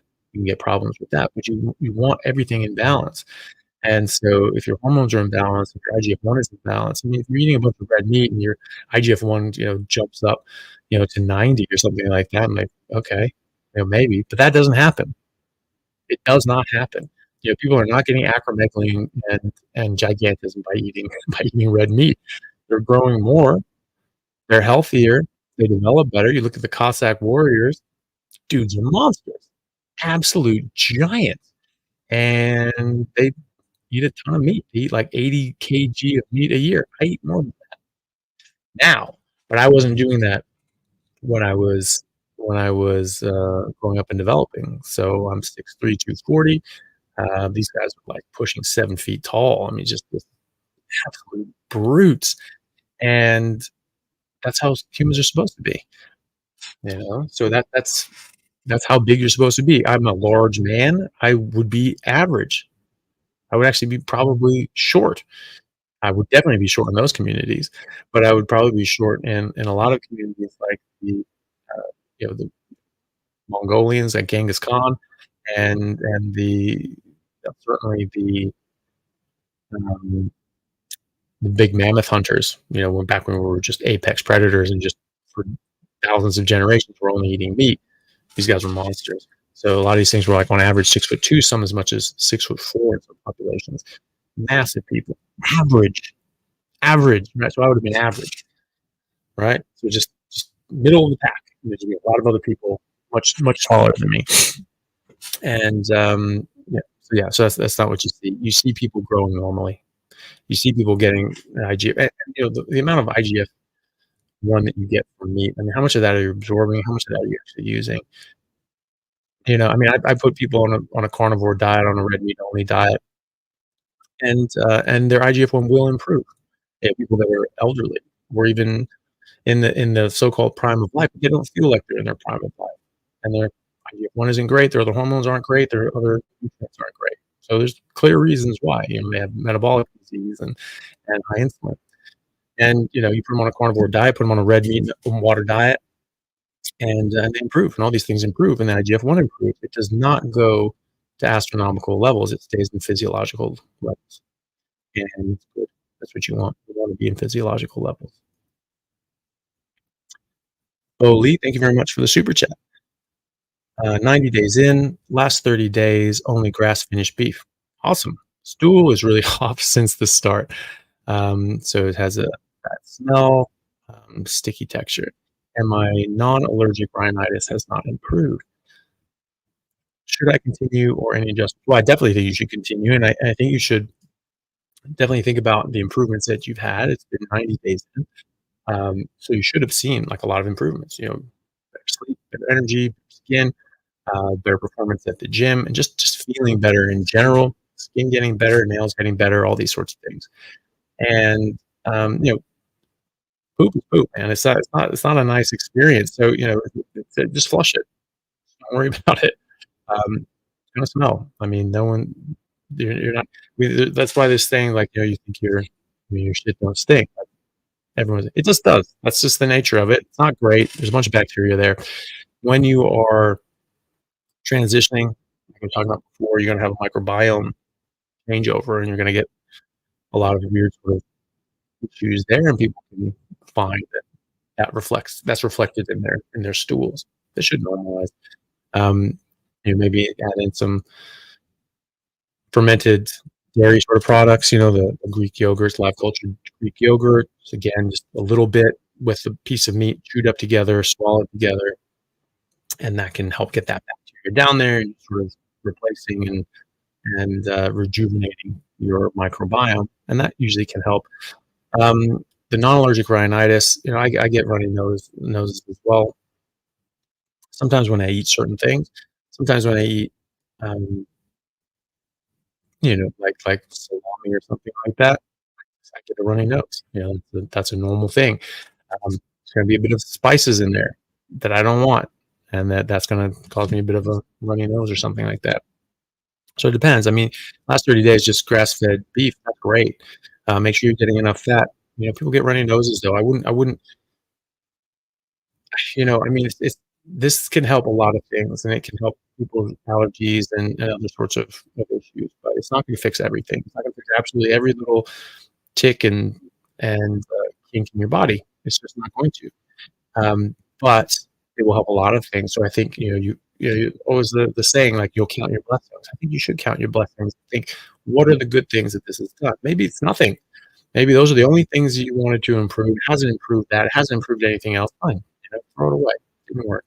But it will work. I guarantee you that there's something that has improved. I guarantee you there's a lot of things that have improved, and that you will feel better in a lot of ways and have improved in a lot of ways. And so focus on those and be grateful for those, and think about it like, okay, well, I don't actually want to change this. So my back pain's gone, my knee pain's gone. I have more energy. I'm able to work out longer. I have more time and energy to spend, with my kids or my loved ones. My work's improving. My brain fog's gone. I don't need 10 cups of coffee to get through my day, and then I just crash at night and have no energy to actually be a human and live my life. Um, all of those things are very common in people's experiences, certainly in mine. And so I would just focus on that and just focus on the good things. So my breakers, thank you very much for the super chat. Um, so I don't know who they're talking about, but it says she's had COPD. So a loved one has had COPD for like the past 8 years using a nebulizer, and I had to take her to the hospital on Thanksgiving. She's been on Carnivore since and has stopped wheezing and hardly coughing anymore. Amazing. That's really wonderful. I'm so glad to hear that. I have started to hear from more people with COPD who have started on Carnivore, and it seems to help. It's not going to regrow the lung tissue, but at least it will reduce inflammation and swelling and edema in the lungs. That can at least make the lung tissue that's there and available better able to transfer these gases across the membrane and swap out CO2 for oxygen. So that's really great. I'm really glad to hear that you're doing. I'm so sorry they had to go in to the hospital, and but I'm very glad that she's okay. So very well done. You literally just changed that person's life, and that's something that she'll always have, and will improve her life for the rest of her life as long as she stays on it. So really well done there. David Barnett, thank you so much for the super chat. Been zero carbs for 11.5 months. Weight loss stalled for 3 months now. No dairy, but eggs and bacon. Thoughts? Lost 85 pounds, 100 pounds ago. Well, first of all, congratulations. That's amazing. I mean, what other diet have you done that you've lost 85 pounds in 11 months healthily? Eating food that you enjoy. Probably you haven't. Most people have not experienced that. Have 100 pounds to go. Great. Always remember, fat is not the only thing that has weight. Muscle has weight, bone has weight. And when you're on a carnivore diet, you will put on muscle, you will put on bone density. It's about body composition, how your clothes are fitting, how you're feeling is the most important thing. Weight is really not on the chart there. You know, you've lost enough weight that you can start working out now. If you are working out, you will build muscle. The weight that you gain from muscle will offset the weight that you lose from fat. So that's something you need to remember. This is why a lot of carnivore Facebook groups going back 15, 20 years, like Zero Carb Health and zeroing in on health, they just say, "Don't look at the scale. It's not helping you." And it can really throw you off. It can give you wrong information. "Oh my god, I'm not losing weight. This isn't working." It's working. It's doing a lot of good things. Now, zero carb, do you mean carnivore zero carb, zero anything, zero plant, or just keto? And are you including, vegetables and things like that that don't have carbohydrates? If you are, that doesn't help, because those can cause weight loss stalls. And there are lectins in a lot of these plants that will bind to your insulin receptor 5 times more tightly than insulin, and will also bind to leptin, which is your satiety hormone. And if your satiety hormone is being blocked and you're getting leptin resistance, it's actually more difficult to lose fat, not just weight. And so that's what I would do. If you're eating anything else except fatty meat and water, get rid of it. And definitely stay away from milk and dairy and cheeses and things like that, because those can stall that. Eggs and bacon are fine as long as you're not have a whole bunch of sugar and things like that. And I'll just get the kinds that have as little sugar as possible, or no sugar. There are no sugar bacon cures, which is the way to go. Okay. So there's a question on Instagram from Bojake71.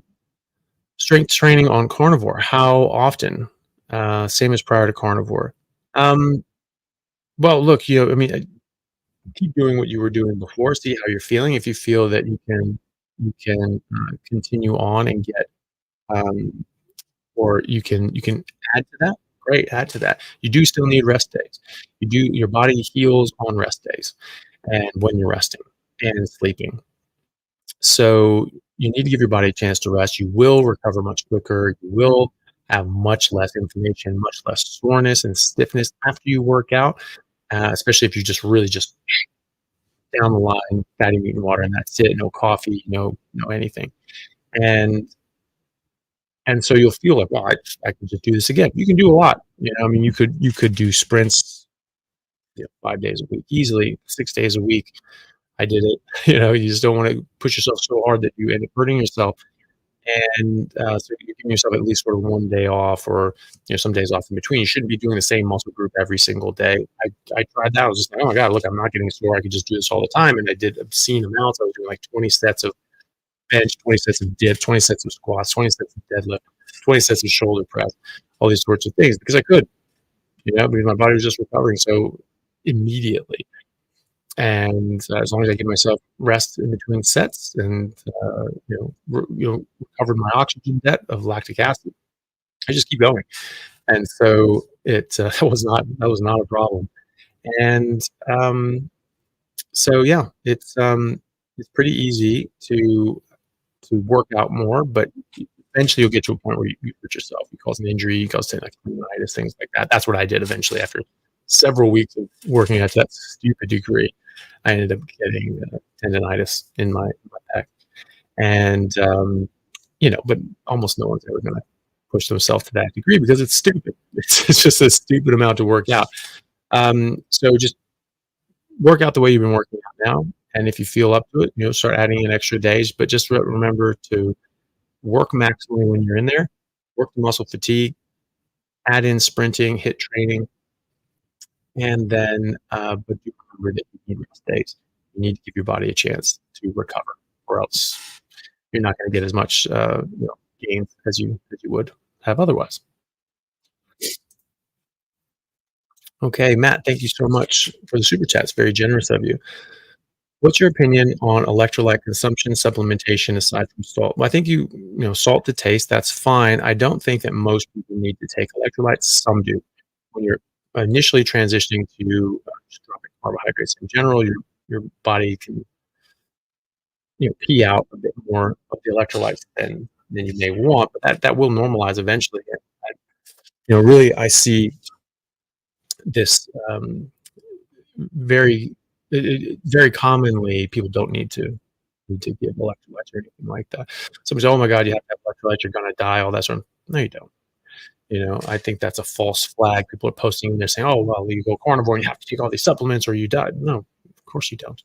That's the whole point. You get off supplements, and electrolytes are no different. So I I would just see how you go. Most people don't need it. Most people get everything they need from the meat that they're eating. If you're feeling off or you're feeling funny or just something's wrong, you can certainly entertain taking electrolytes. There are many different brands. I'm not affiliated with any of them, but I would only take the ones that don't have any sweeteners and artificial flavorings. Just avoid those at all costs. It just tastes a bit salty. It's not a big deal.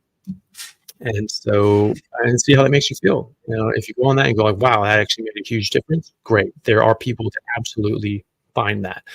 I don't think you need to salt past what tastes good. I don't think you need to put a bunch of salt in your water. I don't think you need to force feed yourself to eat salt to the point that it just tastes like crap.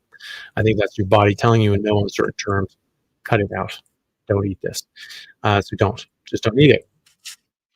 But eventually your body will get used to it. So, we're designed to live on just meat. 70% of all animals on Earth are designed to just eat meat, and so no one's taking supplements in the wild, and you shouldn't have to either. So some people need it early on. You shouldn't need it long term, but just self experiment and see if that's something that benefits you. Stay away from any sweetener or artificial flavor. Big Boss, thank you so much for the super chat. How can I convince my estrogen-ridden friends to stop eating things like processed foods, vegetables, fruit, tap water, and plastic water bottles? Yeah, that's difficult. I mean, it's just, the saying goes like, fish don't have a word for water because it's just that's the world they live in. Like, what are you talking about? What's water? This is just the world. That's the world they live in. So they just don't understand that they're in it. It's like Romans with lead pipes. Everyone had lead poisoning, low grade lead poisoning probably, but still was affecting them. And they didn't know that because that was just the world they were living in. It's just like that. That's just what happens when you age. That's just a normal thing. And it was a while before they figured that out and went like, oh, actually, no, that's not normal. That was from lead in the pipes, and that was poisoning us. Okay, so we're living in that time. All these things are causing low-grade damage, but it's not enough to give you an acute, like, oh my God, you're dying of lead poisoning. It's like a low-grade chronic issue that's just causing problems over years and decades. That's the same thing with this. So it's harder to see, but it's there. And so you just let them know. You can point these things out. You can try to see about getting them to watch different lectures and talks about plant toxins and all these sorts of things. And like my plants are trying to kill you on low carb down under. Pretty concise discussion on the subject of plants having a toxic component to them, which is flat out fact. And people that deny that are ignorant. That's all it is to it. It's very easy to look up. This is very easy to study botany and horticulture. And you may be okay eating those toxins, but you should not deny that they exist. I mean, that's just ridiculous. I mean, that's like denying the sun exists. Right there. Not now. There. On the other side of the world. And so, it's just a silly thing to do. So it's just a matter of making them aware of that. You don't want to shove it down their throats because then they'll just be, oh God, this guy again. He's not going to get invited out anymore. They're not going to want to hear it. And you don't want to do that either. You don't want to shove your ideology down people's throats, just like you don't want them to shove it down your throat. You just be the example. You just show how you lose weight, gain health, and improve on all these different metrics. And people can bring it up and just be like, yeah, look, I changed the way I eat. It just makes a massive difference. And just what we've been told about these things is just bullshit. And and then some people will start coming along. They'll start seeing what you're doing and just be open about what you're doing and why you're doing it. And people start getting interested and they'll start asking questions. Like eventually it will happen. And then some people will just be like, don't care. I think you're wrong, blah, blah, blah. Or I don't care if you are right. It's not right for me. Fine. That's totally their choice. They're an adult. But be a good example and just be nice about it and be open and welcoming to people that have questions. I wouldn't be the guy who just, that's going to kill you, right? That has whatever, I mean, you can make a joke every now and then. but I'll be very careful about that because a little goes a long way there, and people can get pretty pretty annoyed by it and end up doing having the opposite effect and just driving people away. Lena on me always. Thank you very much for the super chat. Are there parasites in meat? I like mine on the rare side. Should I be worried? Depends on the part of the world you are in, they have different rules, regulations, and abilities to check these things. So, like in the U.S. or Europe, Australia, New Zealand, and many other parts of the world, it's completely safe. You're not going to find this uh, any sort of parasites, but it depends. In the U.S., like trichinosis, last I heard, there hadn't been a single confirmed case of trichinosis in farmed farmed pigs for like 25 years. So um, it's very safe in certain areas. Other areas, maybe not. It just depends. But most places are fine. So if you're not in one of the places like the U.S. and Canada and Australia, New Zealand, Europe, certainly Western Europe, then you can just look up rates of parasitic infections and things like that from meat and in the livestock. It's hard, but you can find this stuff. There are databases where they look at this stuff, and you can just see it's like, okay, yeah, the trichinosis exists in the pig stocks here, so I'm going to cook that well done. But maybe it doesn't. Nothing like that is in beef. So okay, so you're fine with that. We've been eating raw meat for a long time. They've had parasites in it. I think probably cooking meat gave a survival advantage because it killed a lot of the parasites, and that was a survival bonus for us, and probably why cooked meat tastes better, and we prefer that, and also we don't need raw meat like cats do. Cats have to have raw meat, but things like taurine get cooked out. Other things get cooked out. Other things get more bioavailable. There's a trade-off, but there are things like taurine which are better if you have more of it in your diet. There are a lot of studies that look at taurine on that. So, and its benefits to your health. So, if you're in a country that's safe, then I would, um, then I wouldn't worry. I mean, I cook things basically blue. I sear it on the outside, and it's basically raw on the inside, unless I'm forced to share my food with other people, and then I have to destroy the thing and cook it more than that. But I do that all the time. I've never had an issue with parasites, and you're probably not going to eating terrestrial-based meats, farmed meats in Western countries. You'll probably be fine. And a lot of non-Western countries are going to be fine too. So it just depends on where you are. Jared Phillips, thank you so much for the super chat. Very generous of you. Thank you so much. If I'm on losartan, 50 milligrams once a day, it's a blood pressure medication, and metoprolol for 5 milligrams twice a day, should I still take a potassium supplement? I think I need magnesium. I had a cramp in my chest that spooked me.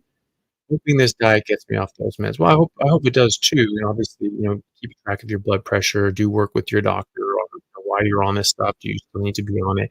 And see how you go. A lot of people do end up being able to come off their medications, at least certain medications, which is great.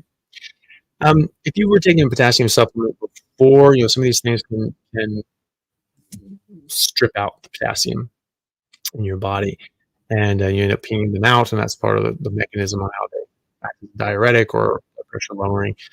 And so, if that's the case, probably a good idea to keep taking the potassium supplement, even the magnesium supplement. Most people starting a carnivore diet will be nutritionally deficient. That's one of the whole reasons to go carnivore is you are nutrient deficient. You're on a nutrient deficient diet, and you want to sort that out. So I would do that, and I would probably continue to do that to get it checked. Most people are going to be able to control their potassium if they're not on a medication.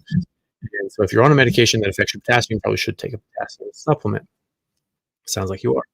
And so do that, but check your levels as well. And eventually, hopefully, you'll be able to come off those medications and be able to come off those supplements as well. But it's sort of It's just part of that those supplement part of those medications is that they can cause electrolyte dysfunction, and so you just need to correct that because you don't want low potassium. Low potassium is, life-threatening, so that's not what you wanna do. So, if you have low potassium without the potassium supplements, definitely take the potassium. You know, even taking magnesium early on, it can take months to get that back up to a normal level even with supplementation, and so you're sort of doing that, getting your body back into proper working order, and then hopefully your dad should be able to maintain that. I'd just like to say, guys, we've been on for 2 hours, and there's still quite a few questions. How many of these do we got here? There's a lot. Okay, so um, why don't we maybe just not do any more more super chats, and I'll get through these and we'll wrap up after we get through these. I do want to get through all the super chats. Don't want to leave those ones hanging, but also if we keep adding on to it, we'll never be able to go and do anything else. So Robert Troutman, thank you very much for the super chat. I'm not seeing a question attached, but maybe down the chain. Squeaky Toys 59, thank you very much for the super chat. Question: I just discovered that I have a hiatal hernia. Apparently, red meat is a trigger for acid reflux. Your thoughts? Well, I don't know who told you that, but I disagree. If that's what you're experiencing, then you can obviously try to eat different meats cause different sorts of issues. Then eat what feels good to you. That's not something that I would normally see. Quite often, when you stop eating carbohydrates and only eat red meat, people's heartburn goes away. Hiatal hernia is a structural defect, and that can just cause problems just because it's a structural issue. However, I've seen people still improve their reflux with a hiatal hernia with a carnivore diet, meat-only diet, red meat heavy or only diet. So I don't think that holds. There's so many just myths out there where they just say, "Oh, red meat does this, red meat does that." No, it doesn't. It's just been lumped in and just blamed for all sorts of things. And you just hear something, "Oh, yeah, red meat does that," and you don't check it. Even as a doctor, just hear it from someone. It's just hearsay, and you just go, "Oh, okay, yeah," and then you just start repeating this. It's like, okay, well, where is that from? What's the study showing that? What's the evidence showing? Even if it's your clinical experience, I've just noticed that people eat more red meat. Okay, are they only eating red meat? Is that the only thing that they eat? Well, no, they're just eating with other things. Okay, so it's not. You don't know if it's just the red meat or not, even in your clinical experience, which is the lowest level of clinical evidence. It's on the hierarchy is clinician experience, but that doesn't mean it's not evident. If you're seeing something again and again and again and again, you should take notice and look into it more deeply and see if there's evidence to support in either direction, support or support or not support, or just prove the thing that the phenomena that you're seeing.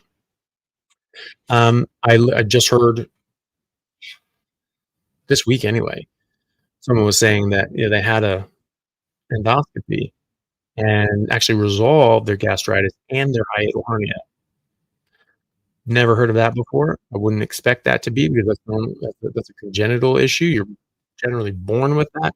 It's just a defect in your diaphragm, and it's just this little hole there, and the stomach is pushing through that hole.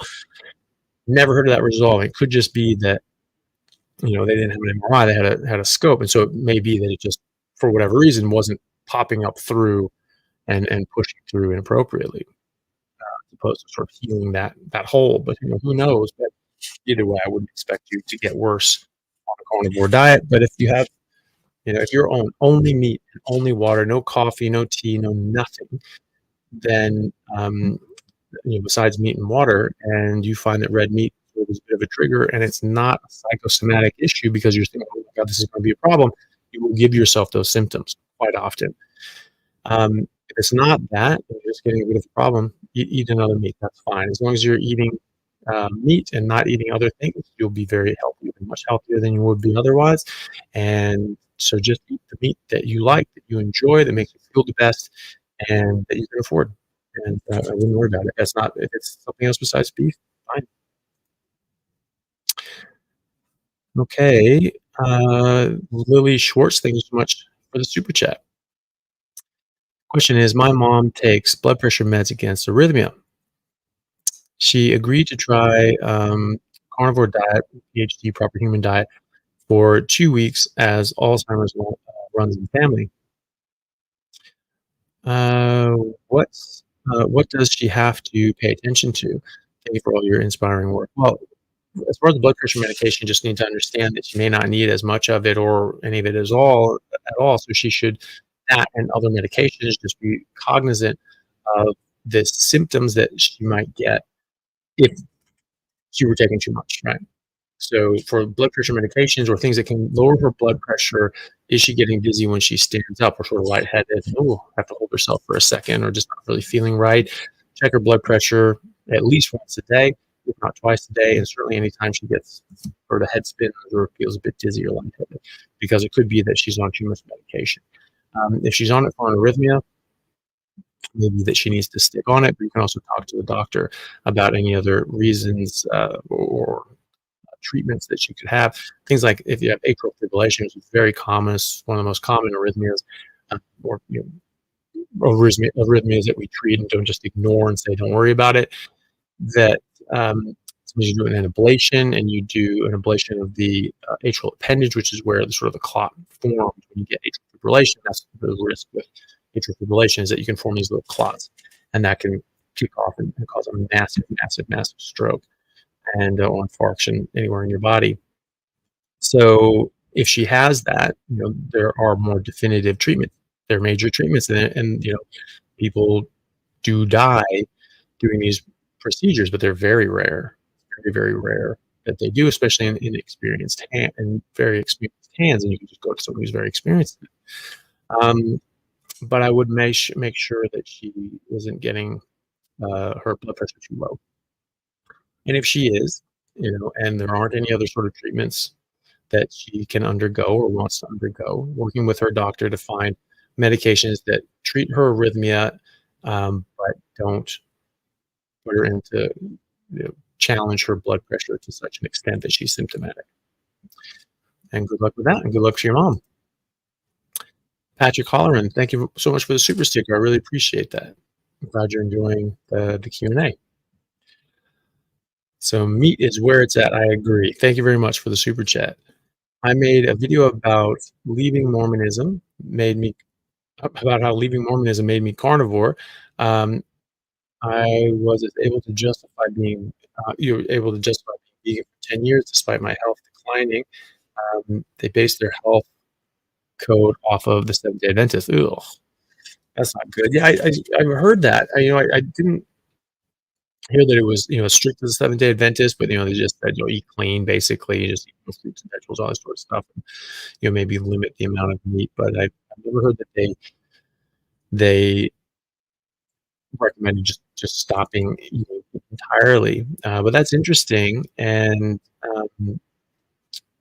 I'm glad that you were able to get away from that anyway, for whatever reason, not Mormonism, but from veganism. I mean, that's just not a good place to be. It's not a healthy place to be. It's not right for you. It's not right for the planet. It's not right for anything under any metric at all, except for you just feel bad, knowing that you're eating a body. Okay, well, you eat plants and you're eating things that are piled on top of bodies, on top of more bodies, in fact, a lot more bodies, and so it's not a good thing.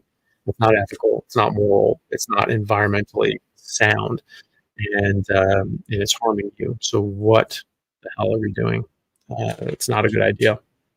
So I'm glad that you got away from that. I'm glad that you're eating more meat now, and I hope you feel great. Joseph, thank you so much for the super chat. Thank you for all you do. Are you still having residency issues with your current hospital? Do you have any thoughts of changing things up and opening your own functional medicine practice? Well, actually, am at my own functional medicine practice where I work at. Well, it's owned by my friend Dr. Hendrik Rensburg, who's been there for 40 years. He's since retired, so I've taken over his patient population, which is something I wouldn't be able to do if I was sort of full-time at the hospital, which I'm not at the moment. I'm just doing sort of private surgical assisting, so would assist in surgeries, which gets me a good experience, and it's fun for me, and I enjoy it. And I do that 2 to 3 days a week, depending on the week, and then I'm in the clinic every other day. So I sort of I'm either in the hospital or in the clinic 6 days a week. And I take Sundays off to do all this stuff and sort of get everything else and just have a day to myself. But it's always full of other work. I always have other stuff I have to do, and so um, the issues here in Australia are such that I'm in Seattle now, but in Australia, for my program, you have to have permanent residency before you're even able to get any before you get any into like an official training program that allows you to get anything for the time you're putting in. So even though I've been there for a few years, or like, this would be my fourth year, but I took this off. Um, that doesn't actually count towards anything, unfortunately. So I got a lot of experience from that. I get a lot of um, knowledge, and I really enjoyed it. But unfortunately, that doesn't actually count towards anything. Maybe it's nice, but that I have that experience, but it doesn't actually count towards anything from an official board certification point of view, which is unfortunate. And so if I can't sort of sort that out, I'm going to have to look into going elsewhere, like going back to the States and finishing up back here, because I can't just not I can't just keep spinning my wheels. I can learn all the stuff that I want, but if I don't finish the program, then I can't actually practice in that capacity independently, and that's the whole point. I mean, like, why would you do all this if you can't get to that point? So, it's an evolving scenario, and just have to see. But yeah, I am working basically full time in a functional medicine clinic, and that's when I get to see patients one-on-one. When I'm normally at the hospital, it's like any days off I had, I was in the clinic. So I was working 7 days a week, every week, for years, and then doing sort of the YouTube stuff and interviews and things like that in the evenings when I was off work. So it was actually quite a lot. So it was 7 days a week, every waking moment of the day, 7 days a week, and then I'd be on call anywhere from 2 to 4 nights a week, and that would be, I mean, you'd almost never sleep. You'd almost never get more than a couple hours of broken sleep, and quite often you wouldn't sleep at all. So those sucked. But yeah, you just make do. And if I wasn't doing this, and if I wasn't eating the way I was, I didn't feel the way I do, that would never be a thing. That would never happen. So yeah. And Sam Matthews saying, thanks so much for a very generous super chat. It's very kind of you. Do you know how the gut microbiome changes when on carnivore versus other diets? I can't find any studies because of huge emphasis on fiber to feed bacteria. Well, certain bacteria, everything feeds certain bacteria. Which bacteria do you want? And there's a lot of bacteria that are actually strongly associated with poor medical conditions, poor outcomes, like MS. So certain bacteria that are fed on carbs and fiber, and this has an association with things like MS and other an RA, rheumatoid arthritis, sclerosis, other autoimmune diseases as well. So there is that. So bacteria eat everything, including meat, dairy, petroleum, and plastics. Yeah, they do.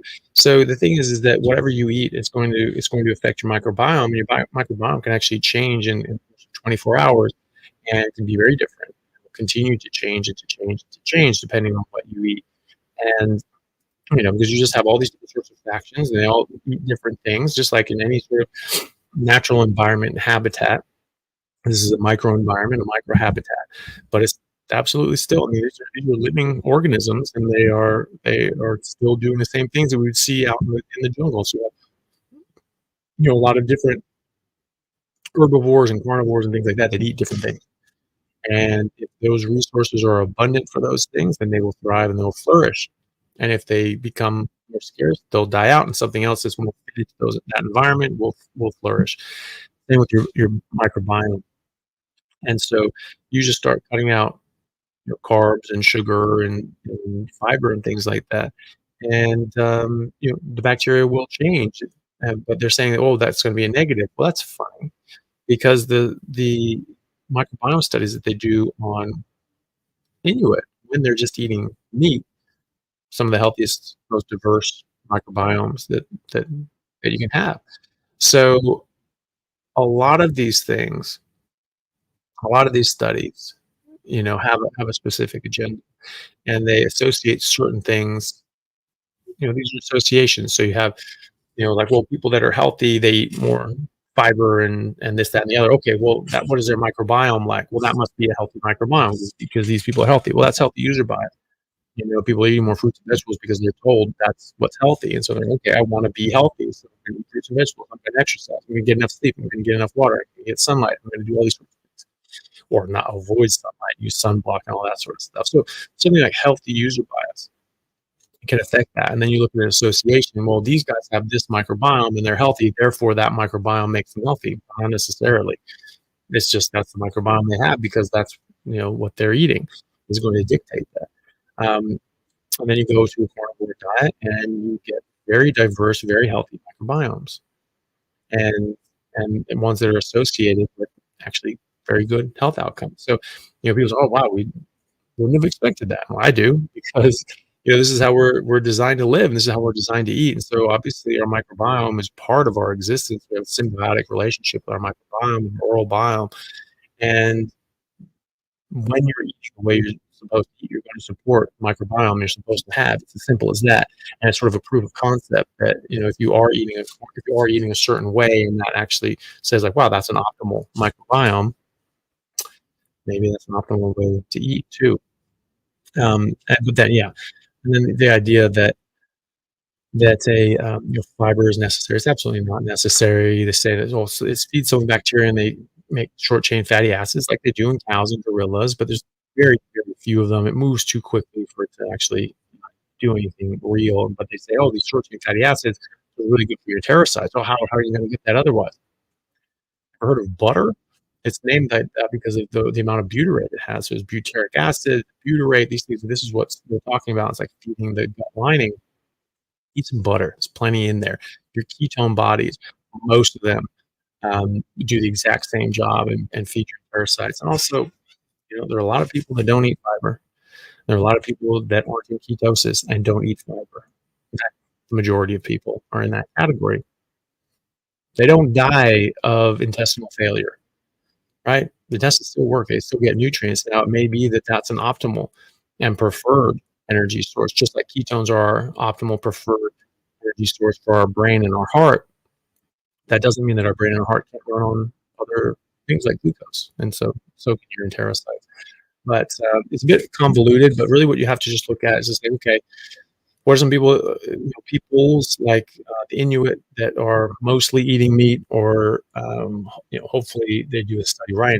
If they're only eating meat, what does that do? And when they do that, they find this very healthy. And I know a lot of people, anecdotally, who are on a carnivore diet, who have had exceptionally good microbiome results when we tested it. So I wouldn't, I definitely don't worry about that. And see how you go. Test your microbiome, see what it does. You always get that objective measure. And then it doesn't matter what a study says. Oh my God, this study shows that you have to have fiber, you'll have a horrible microbiome. Okay, test your microbiome. I don't have a horrible microbiome. I have a good microbiome. Guess that study's crap, or at least doesn't apply to me. Because the thing is, a study is just there to guide you and just give you information so you can make a decision in your life.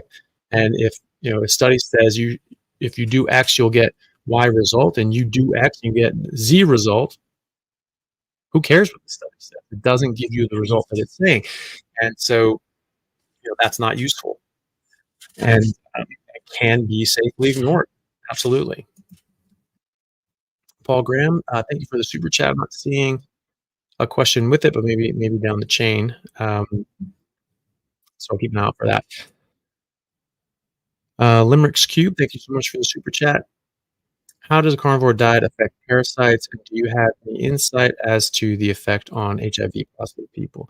So parasites, well, look, it's part of your innate immune system is going to be dealing with parasites. And so we obviously have an ability to do that, just like every other animal species out there.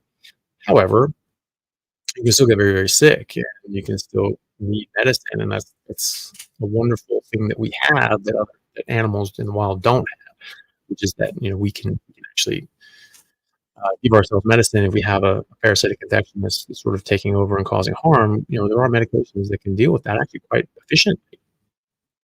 So I wouldn't, you know, discount medications when they're helpful.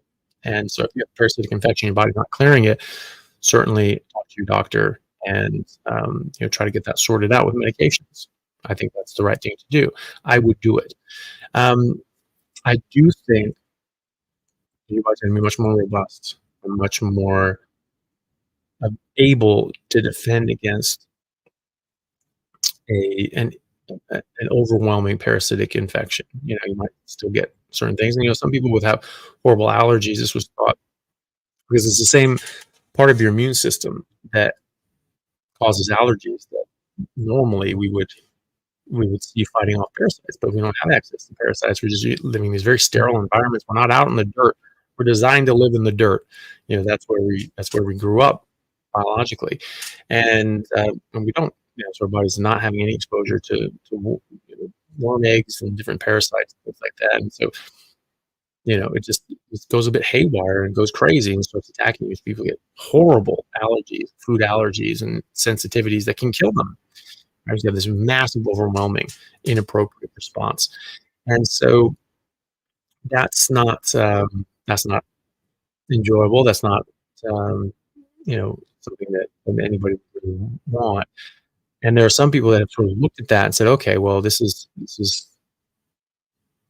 part of my immune system that is supposed to attack parasites. I don't have any exposure to parasites. I live in England. There's a guy who lived in England, and he went to rural Africa, and just like where it was like a lot of these parasites were endemic, and he just wanted to expose himself to as many parasites as possible.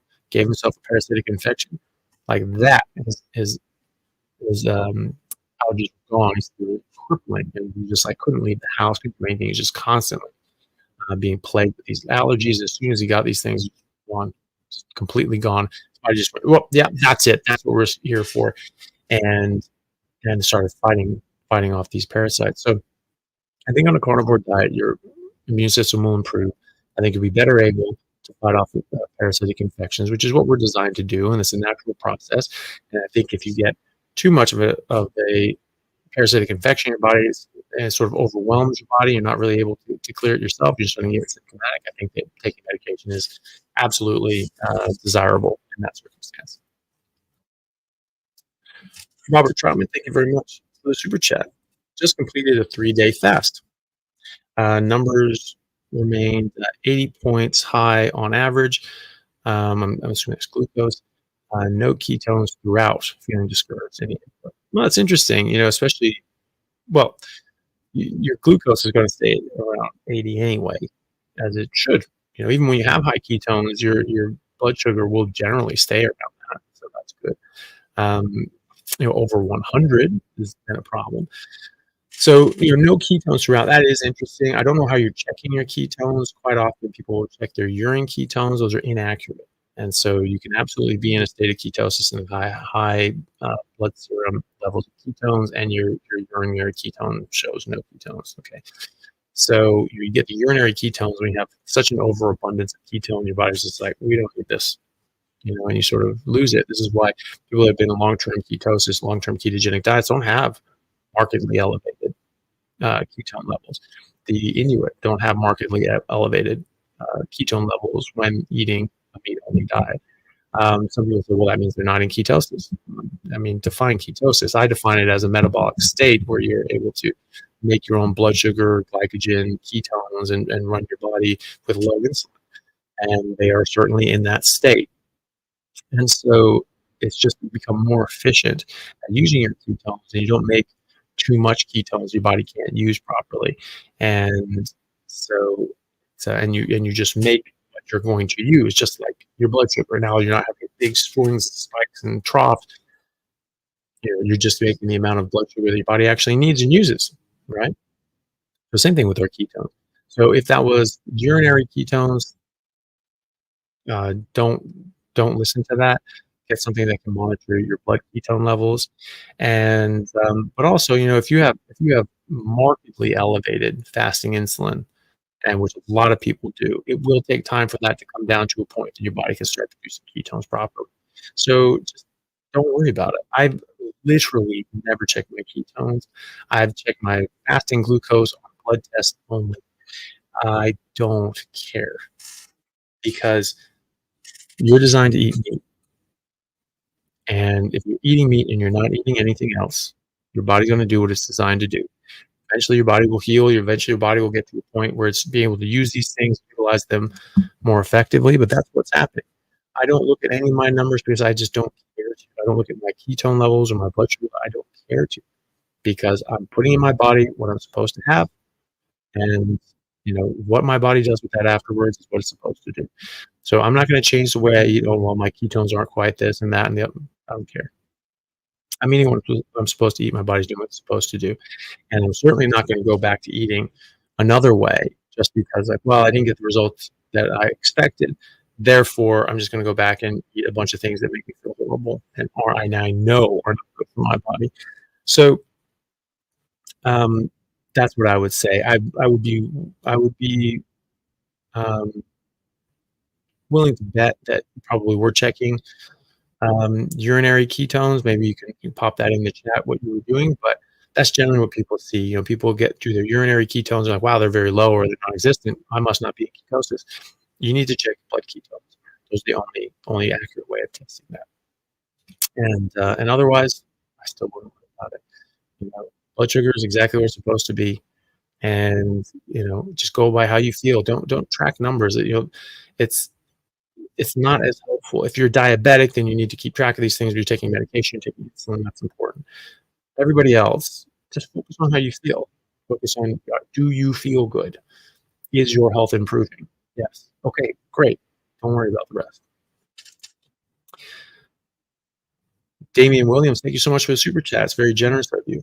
Thank you for all the great information. Well, you're welcome.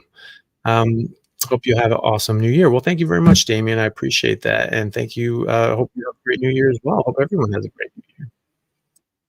And World Carnivore Month is on in January. So starting January 1st. So if people aren't on it yet or sort of mostly meat, but not still having other things, this is the month to try it. So from January 1st to the 31st, you're just eating meat and water and that's it. Salt. And then February 1st, you're welcome to go back to whatever you want to do. But at least now at least you'll have that 31 days of solid information to say, hey, this is what my body feels like when I only eat meat and I don't eat plants. So good information to have. Here's a question from Paul Graham that was not with the super chat earlier. So again, thank you for the super chat, Paul. Said, I was diagnosed with congestive heart failure. I was told my ejection fraction was 15%. Have you come across any who have congestive heart failure and made any improvement? Yeah, actually, I have. I've come across a number of people who improved congestive heart failure with a carnivore diet. Again, there is such a thing as damage done, and so it may be that your body can't recover past a certain point. It may be that something else was precipitating the damage to your heart, and this isn't really going to address the underlying cause of that. But quite a lot of people will improve. Quite a lot of people I've seen have improved their ejection fraction, which is really great to see. I mean, again, this is something that we're just sort of seeing and just seeing people's experience with it, and now more and more studies are being done. There are literally thousands of studies that have been done on ketogenic diets and showing the health benefits. I just saw a thing with my friend Dr. Ken Berry and Dr. Eric Westman, who's a professor of medicine at Duke and does low carb medicine. And I believe Dr. Berry said, I believe he was saying that there are like 400 studies right now with the word ketogenic in the title. There are other things too, like fasting mimicking diets. That's a sort of a smoke screen for ketogenic, because ketogenic diets are a bit of a 4-letter word in some academic circles, because they're just trying to vilify it. A lot of people get money from sugar and cereal companies, and so they're basically being paid to to vilify this sort of stuff, which is stupid because the evidence shows this stuff is very effective, very helpful in certain cases and certain conditions. And so, there's a lot of studies being out right now. There's 400 studies being done on just with the word ketogenic in the Bible, and there are a number with carnivore, and there are more and more people getting interested. So, it's something that I think we'll get more information on. Right now, we run on the information that we have based on those studies. You could look up in PubMed or Google Scholar ketogenic diet, congestive heart failure. And you can see if anyone's done studies on specifically keto. There wouldn't be one on carnivore, I would imagine. And see what you think. But remember that a carnivore diet is a ketogenic diet, or really should be a ketogenic diet. You're just eating meat, right? And so you're going to get enough glycogen in the muscle or the liver, but it's not enough to kick you out of ketosis. The majority of the time, you're going to be in ketosis. And so those apply to carnivore diets. So anything that says, well, these ketogenic diets improve X, Y, and Z, you can apply those to a ketogenic carnivore diet as well. Jane Ure, thank you very much for the super chat. Is vitamin A toxic? Can you eat it safely? How much can you eat safely in a day? It's toxic after a certain point, but no, it's an essential nutrient that you have to have, and but yeah, too much is a problem. Too much of anything is a problem, and so it's just a matter of understanding that. I think that dietarily, you probably won't get into a position that you will get vitamin A overload unless you're taking supplements or you're eating just a buttload of liver. There is vitamin A in liver. There's a lot of it in vitamin A, so good healthy amount. If you are eating an abundance of liver, if that's like the majority of the meat that you're eating, you're going to get too much liver. You have to think of this in the context of the animal, right? So you take down a water buffalo or a bison, and I mean, the amount of 1,000, 2,000 pounds of meat that's on that sucker is going to feed you, the individual, for 2 years, right? That big animal, right? Which again is a vegan argument. Oh my God, something had to die. One animal died in 2 years to give me perfect nutrition, and yet you have to kill billions of animals to just grow crops. Okay, so not great. Quadrillions of insects, which are the base of the food chain, and now how many billions of animals are not going to ever be born or die of starvation because they weren't able to eat those insects.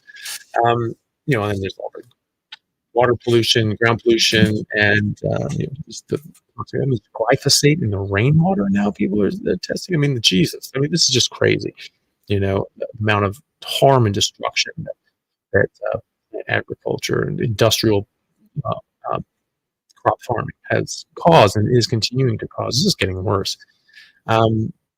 So, that aside, sorry, you take down that bison, you have meat for 2 years. It's got one liver. It's a big liver, but it's still only one liver. You've got thousands of pounds of meat. You've got 30 pounds of liver, right? 20 pounds of liver, whatever, however big that sucker is, that animal. That's not all that much. So having a small bit of liver, even every day, is fine. I can't tell you exact amounts because I don't know them, but as long as you're eating intuitively and you're keeping these things in proportion, right? I mostly eat muscle meat, almost exclusively. Some people will need a bit more folate than B12. They just will. And so those people would benefit from having a bit of liver 2, 3 times a week. Doesn't have to be much, just a little amount, right? Chicken liver, pig liver, cow liver, sheep liver, whatever. Lizard liver, if you can get it. Doesn't have to be all that much, but it can help. It's basically, it's a multivitamin for carnivores. It's just the most perfect bioavailable source of these nutrients. But again, it does have vitamin A. It does have copper. Most people are short on copper, but you can get too much copper and it can become a problem. And so I would just keep eating things in proportion. If you eat things in proportion, I wouldn't expect you to get a vitamin A toxicity at that level. It's only when you're supplementing heavily, these fat-soluble vitamins, they build up in your system.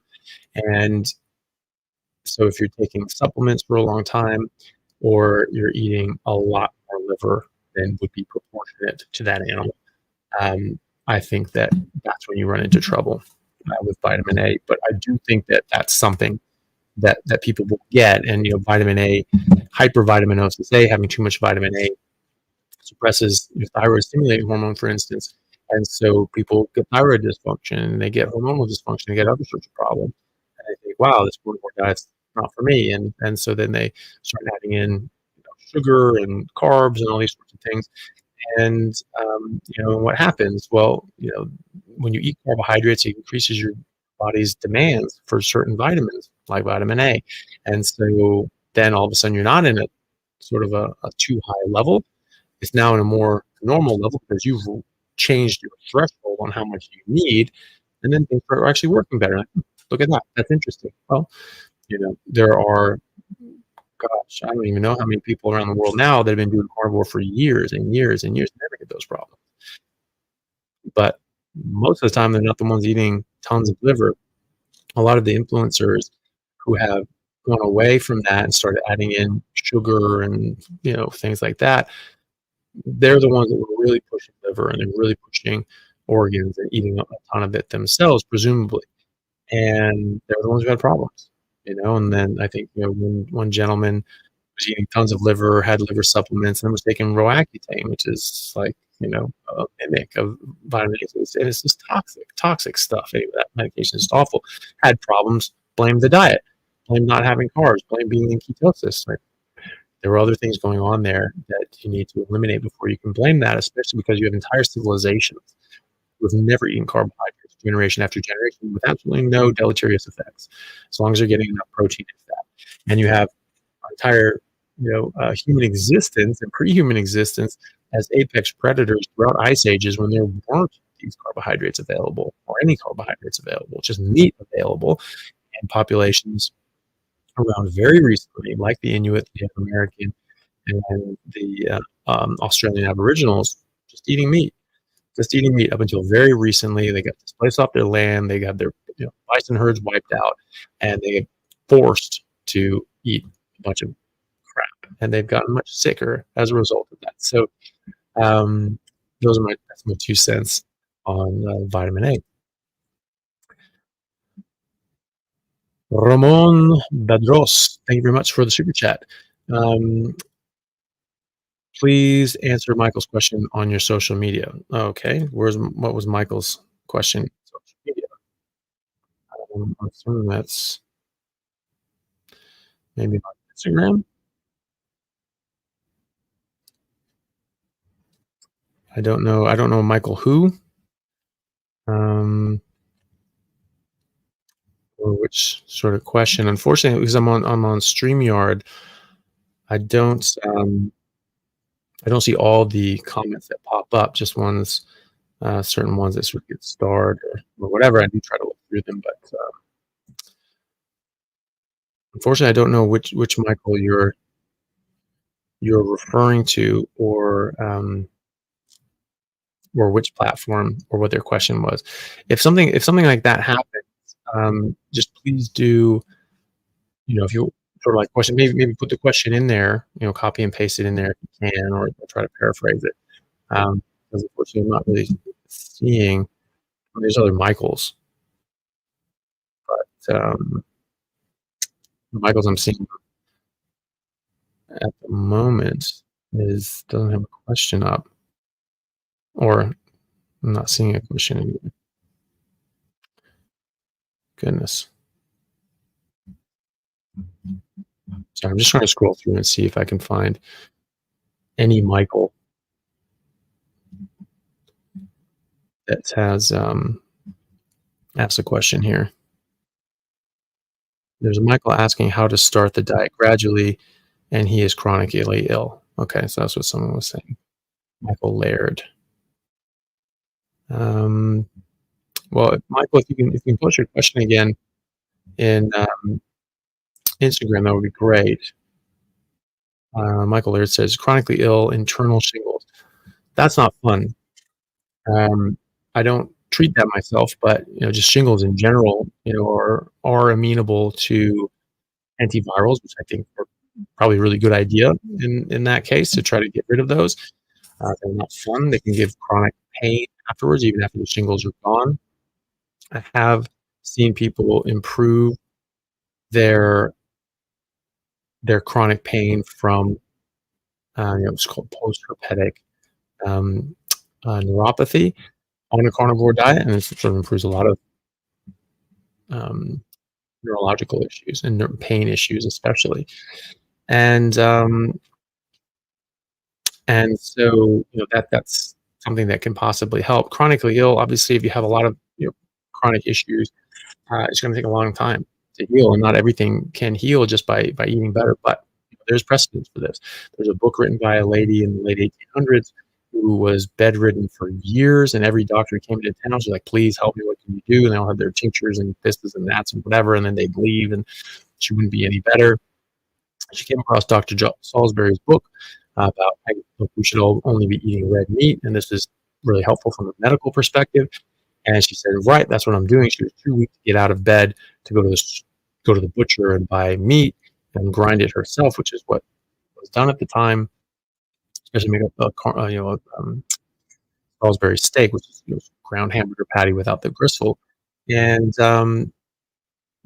so she had her neighbor do it, and after 9 months, she had enough energy to get out of bed and go down and walk into town and get her own meat grind every day. They would do it fresh every single day, and that was sort of recommended. And then after sort of a year and a bit, year and a quarter, she was just back to normal. And that was after, like a decade or so of literally being bedbound. So there are a lot of problems that people can have. Not all of them can be addressed with a carnivore diet or any diet. And so it's just something that can help and can help remove a lot of the roadblocks to health, and can give your body a lot of the materials and building blocks to rebuild. Can fix your hormones, can fix your nutrition, can fix your deficiencies, can get rid of all these other sorts of nasty things that are bouncing around. So it's definitely something that I think can help you. I don't know what your medical issues are, so I can't say, well, yes, I've seen people improve X, Y, and Z with that, because I don't know all of your issues, but I can tell you that this is the optimal way for every single human being on earth to eat. If you are bedbound and sick, this is going to be the best thing that you can possibly do, because it's the best nutrition around. It's the most bioavailable, the least amount of excess toxins and things like that, if any at all. If you're getting sort of grass-fed and finished beef and lamb, then you're going to have basically no toxins, and your body's going to be extremely capable of recovering. I mean, there was a young man who was in some of my carnivore groups that we do sort of a monthly challenge. So when people are interested, they just need a bit extra help. We have it's called How to Carnivores, which is howtocarnivore.com.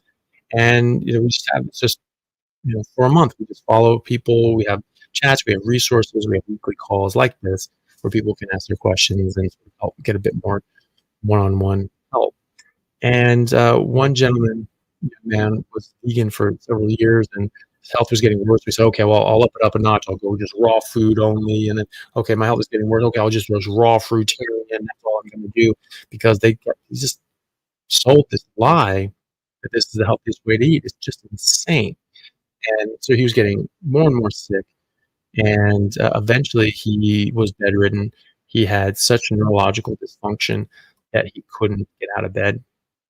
And he was still thinking that he was doing the healthiest diet ever. And then he got to the point, that his sort of wake up moment was when he was trying to use his phone, and his hand was so neurologically impaired that he couldn't actually use his phone, couldn't text anymore, couldn't swipe, couldn't do anything. And it just snapped. He just went, my diet's killing me. And so he just cut it out, and went like carnivore pretty much overnight. And he has recovered. He's not bedbound anymore. He destroyed his kidneys, so he's on dialysis. but he's actually starting to make more urine, which is amazing. Doesn't mean that he's gonna be able to recover all the way and get his kidneys working to the point that he doesn't need dialysis or a kidney transplant, but they are getting better, and he's getting better. His neurological function is getting better. He's going to the gym, he's working out, he's his brain works again, so he improved dramatically. And so, you can undo a lot of harm. And so I would hope that this improves you as well. Um, so I would definitely still try that, and I would definitely still do that, and I would just give it time and just eat a lot of fatty meat. Keep eating fatty meat until it stops tasting good. Um, and it's just sort of follow-up thing you just said. It says, "Thanks, I've eaten eggs too, just starting, but very dehydrated. So how do I do this diet?" Well, you need to drink enough water. You certainly need to drink enough water, and you just need to eat enough food. You need to eat enough fat. Fat is very important. Everyone just tries to trim it off. Oh my God, we just got to get rid of it. That is the best part. That's the most important part. I caught my mom cutting off a chunk of fat from a roast and just throwing it in the trash. I'm like, "What are you doing?" And she should know this by now. But you just get in these habits that you've had of a lifetime. You're just supposed to cut off fat and throw it away. No, don't throw it away. To get every scrap of fat that you can, it's very important. And drink enough water. You've lost 20 kg. Um, I don't know the context of that, but you can lose unhealthy weight, water weight, inflammation weight, and fat, early on especially. It just sort of slides off and then sort of gets to a more stable rate of fat loss and weight loss. If you're eating enough, you should not lose any lean body mass. So if you're losing more weight than you think you have to lose, you're not eating enough, and you need to eat a lot more meat and fatty meat, especially. So high fat meat. Keep eating meat until it stops tasting good. So if you just ate a whole steak, I'm like, well, that surely is enough, and it was good to the last bite. You're not you're not full. You need to make another steak or have someone make it for you, and or whatever meat, eggs that you're eating, and you should have leftovers after every meal. Have you should make more than you think you're going to want. You should try to get there. Try to get to the point where you take a bite and go like, "I'm really not enjoying this. I don't want to take another bite." That's good. You stop there. Never force feed yourself. Never have to eat if it's uncomfortable or doesn't taste good, but you need to get to the point that it does. Okay, and do that at least twice a day. Right? You need to make sure you're getting enough nutrients, and so yeah, so that's what I would do for that, and then just give it time and just be patient. There are other things that can cause problems, so you need to address those too. But this will at least address the nutritional side of things, and that can do a lot. It's do a lot for people. Um, so there's another question here in Instagram. Curiosity MS says, "Hello, Dr. Chaffee. Please, really important for me to find out if I can mix different types of proteins together in one meal. I mean, if I can eat together eggs and dairy or dairy and meat together." Yeah, absolutely. There's no issues with that. And some people do react to eggs or dairy. So just avoid those if that's you, especially with autoimmune issues. But no, there's no problem. Mixing meat and dairy and eggs and things like that. Not from a health perspective, anyway. Um, I am. Darwin has. Thank you very much for the super chat. This is a question from before as well. Thank you, Anthony. Community chat and admins. I appreciate every one of you more than I can. Oh well, thank you very much. I really appreciate that, and I'm sure all the admins and everyone does too. So thank you, Marshall Murray. Thank you so much for the super chat. Very generous of you. Very, very, very kind super chat. Thank you for your information. I just started learning about carnivore and I have learned a lot. Oh, well, thank you very much. I'm glad that you have. You're very welcome. I do try to just make this available to everybody because it's important for everybody to know this, and it shouldn't come from this shouldn't be a secret. There should be. Medicine is great, and I've wanted to be a doctor since I was a kid, but we need to do the right thing for people. People should be healthy, and we should have doctors there help with emergencies like an accident, like some sort of horrible issue that's come up, or a poisoning, and they say, okay, well, we can help this person. There's some sort of emergency that we can help with. That's, a burn or something. All these sorts of things are important to be able to treat, and we can treat them very, very well. We should not have to treat all the chronic diseases that we have. These things are entirely preventable and reversible by and large. And so we need to get back to that state of humanity that is just healthy. I mean, the reason that we look at reference ranges is just the average for the community, because the average person was healthy. And so that reference range was actually indicative of a healthy person, more or less. And then as people gotten sicker and fatter and less healthy and more metabolically damaged, it's just gotten worse and worse and worse and worse and worse. Now you can't use that as a metric. Those reference ranges are garbage. You just can't use those. Maybe for your hemoglobin, sure. White cell count, fine. Renal function tests, electrolytes, yeah, that's fine. But liver function tests, more or less. But even they're starting to get a bit wonky as well. Everything else, no. Pretty much. They're just not indicative of good health. Certainly the nutrients, certainly the hormones, just not. They just don't actually tell you what's healthy. And so that's what I want to do. I want to get people back to that state of healthiness, that you're just people are just normal and healthy, and then you have an accident or something happens, and you have doctors there that can help you. Sort of infectious plague that comes through, you have people that can help. Smallpox or typhoid or something like that. You have people that can help you, and that's important. And a lot of medications are important. But my goodness, like we're spending the majority of our brain power and our financial power into treating things that do not need to exist. They are toxicities, they're malnutrition, and we're just treating them as diseases, and we're trying to throw pills at them, which is stupid.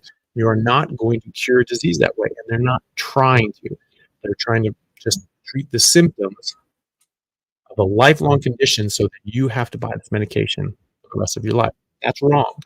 I am all for making medicine and investigating these sorts of things. I am not for people profiting off other people's suffering and perpetuating a disease state and just treating things symptomatically and not addressing the root cause. Fine, address the symptoms if you have an acute issue, and then address the underlying issue. Don't just treat the symptoms for the rest of your life. That is dumb. That is a dumb way to practice medicine, and it is not right to allow people to be taken advantage of like that. So thank you very much, Marcia, for that. I really appreciate it. I'm glad you come to find out about the carnivore diet, and I really hope it helps you. That's your daddy 92. Thank you very much for the super chat. If I'm a true lean mass hyperresponder, do I need to change my diet? My A1C is 5.8. Well, not if you're doing a carnivore diet. First of all, the lean mass hyperresponder study came out with Dave Feldman showed that no, people on a heavy meat-based, high-fat keto carnivore diet, keto or carnivore keto diet, with high LDL, extraordinarily high LDL, but also high HDL and low triglycerides, that this doesn't precipitate atherosclerosis. You're going to continue following them, but the head lipidologist that still believes that the chronic exposure to high LDL will cause heart disease, even said, he's just like, yeah, look, apparently it doesn't do that in these people. So I think that's because it doesn't do that in anybody at all, because it's an absolute farce. But at least we do have studies now that show that in people that are on ketogenic carnivore diets, high-fat, meat-based diet with very high LDL cholesterol and high HDL and low triglycerides, that this is not a problem. And I don't think it's a problem for anybody as far as atherosclerosis is concerned. I think that it's something else causing the atherosclerosis quite clearly. And in fact, there's just so many randomized controlled trials with thousands of patients showing an inverse relationship that you lower LDL cholesterol, you lower saturated fat and replace it with polyunsaturated fats, and you lower LDL cholesterol. This kills people. That more people died of heart attacks or strokes by doing that. What the hell are we doing? This is wrong-headed, but there's billions of dollars behind it because there's billions of dollars being made in the cholesterol-lowering industries, and so that's where the money is. I don't think that cholesterol causes heart disease at all, full stop, in any condition, in any situation at all, ever, and I don't think that the evidence has ever supported that, and it still doesn't support that. So I don't I like that we're getting the lean mass hyperresponders studies out and other sorts of things out. I already don't care. You know, it's just it's just showing something that I already knew. But it's helpful to sort of shut other people up. But those people are just still saying, "Oh my God, well this is that." And they're just trying to talk trash about it. They're never going to stop. Why have the argument with them? Just let them do what the hell they want to do. It's fine. That's their decision. Um, they're wrong. But we'll see that in the fullness of time. Well, maybe we're wrong. But I don't think we are. I think the evidence very much supports us.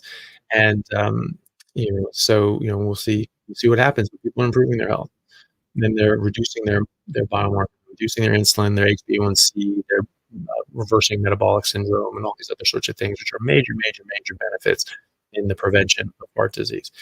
Um, I think if you're just eating a high fat meat based diet and you're cutting out everything else, you're just doing strict just meat and water. I don't think that you should ever change your diet from that at all for any reason.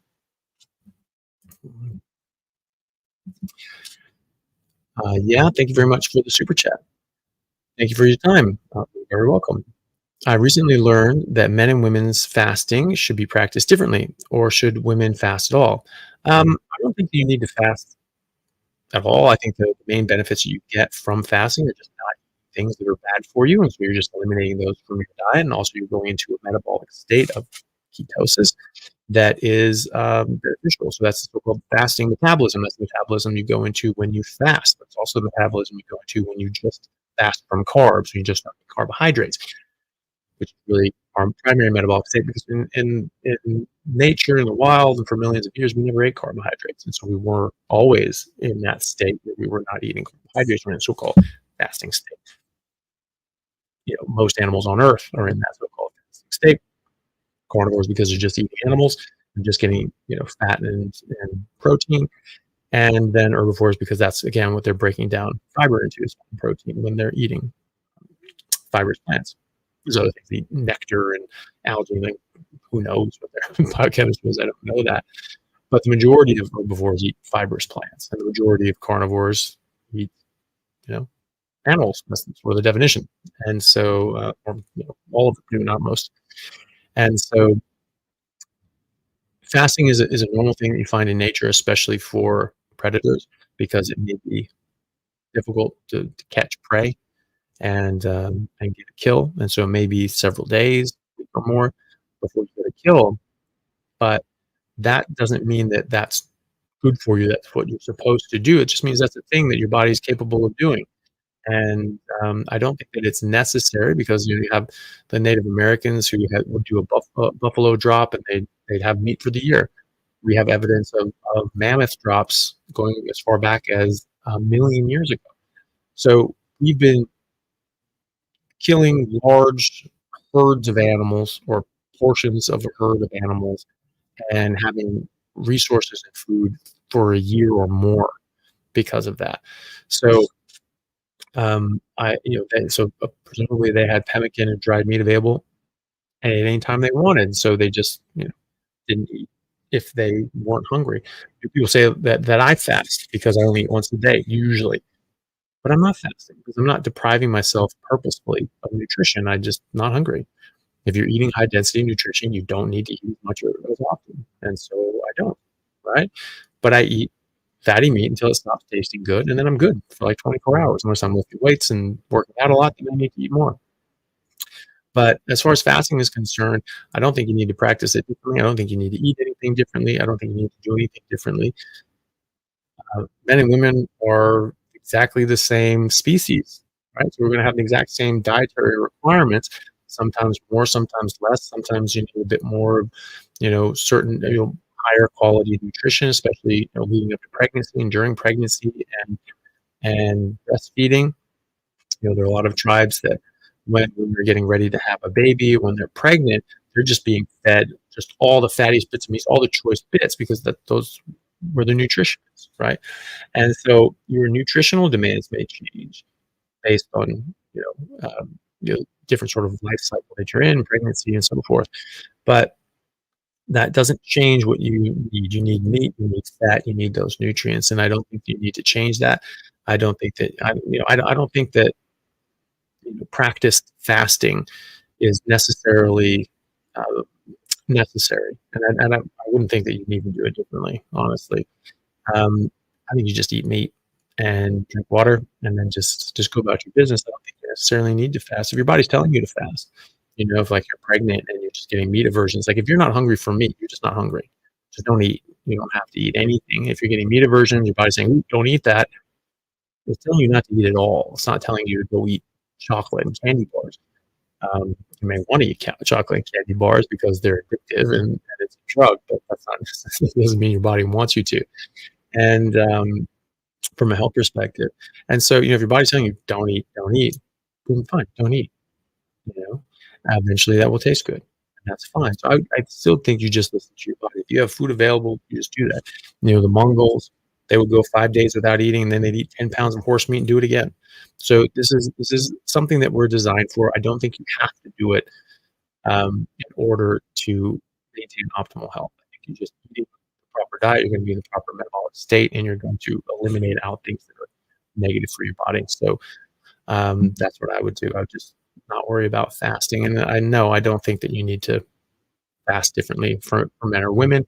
I'm not an expert on fasting because I don't think you need to do it if you're eating a carnivore diet. If you're not eating a carnivore diet, sure, fasting, probably a good idea. Basically, just not eating things that are bad for you is a great idea. And being in primary metabolic state that we're supposed to be in is a great idea.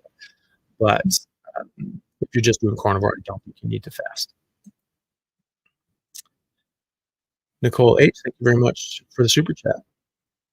My 48-year-old husband just started carnivore about 3 months ago. He's been waking up at around 3 or 4 a.m. or p.m., feeling like he's starving. I'm hoping that's a.m.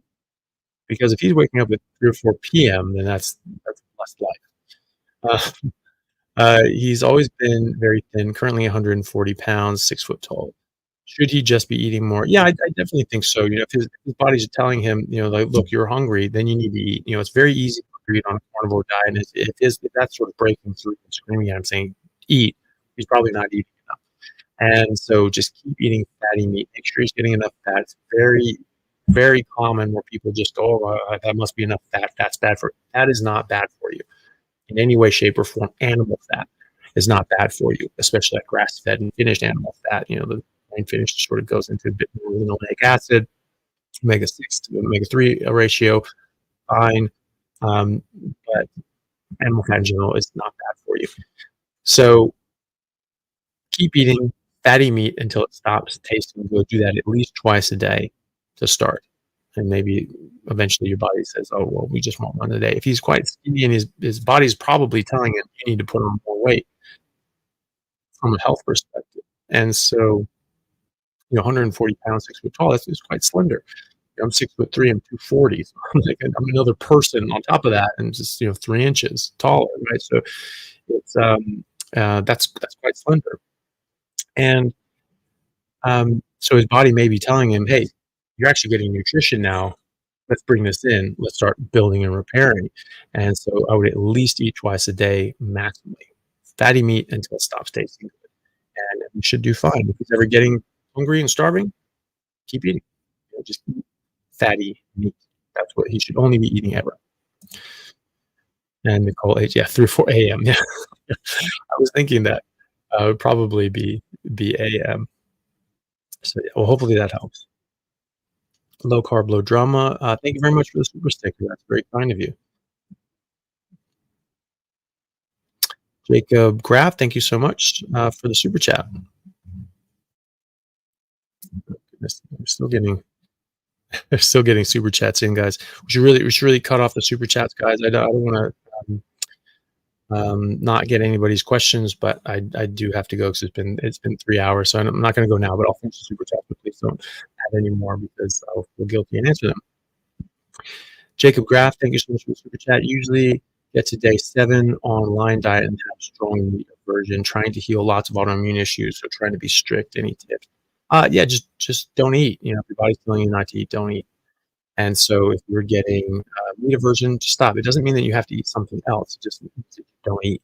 If your body's telling you not to eat meat, it's telling you not to eat. You don't need to eat. We even very slender, even that gentleman back there, 140 pounds, even he has, weeks of energy available in his body before it starts causing serious problems. Depending on how skinny you are, how slender you are, if you're really emaciated, fine, but you don't get that way until it's been weeks and months of being starved, really. So you can go a long, long time. And so if you're just getting meat aversions, your body's telling you just don't eat that day. So don't eat. Also, autoimmune issues, you do need to be very tightly controlled, just red meat and water. And that's when you're going to do the best off. But if your body's telling you not to eat, just don't eat. This is very simple. And don't eat anything else.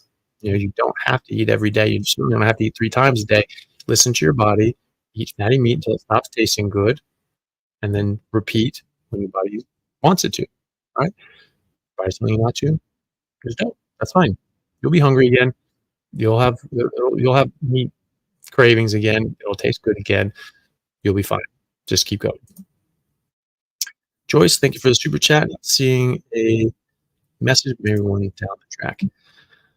Alton's Dec Con, thank you so much for the super chat. Dr. Chaffee, thoughts on occasional use of acid like distilled white vinegar to add some flavor, or in preparation of dishes like beef tartare? Well, you could. I'm not sold on vinegar. My understanding is it's basically oxidized alcohol. Someone can be telling me that I'm wrong, what the hell it is, but that's where you sort of get vinegar is from, like wine and sorts of things that are sort of fermented and, sort of a fermentation process of, sugar and alcohol, I believe. So I'm not convinced that that's a great idea.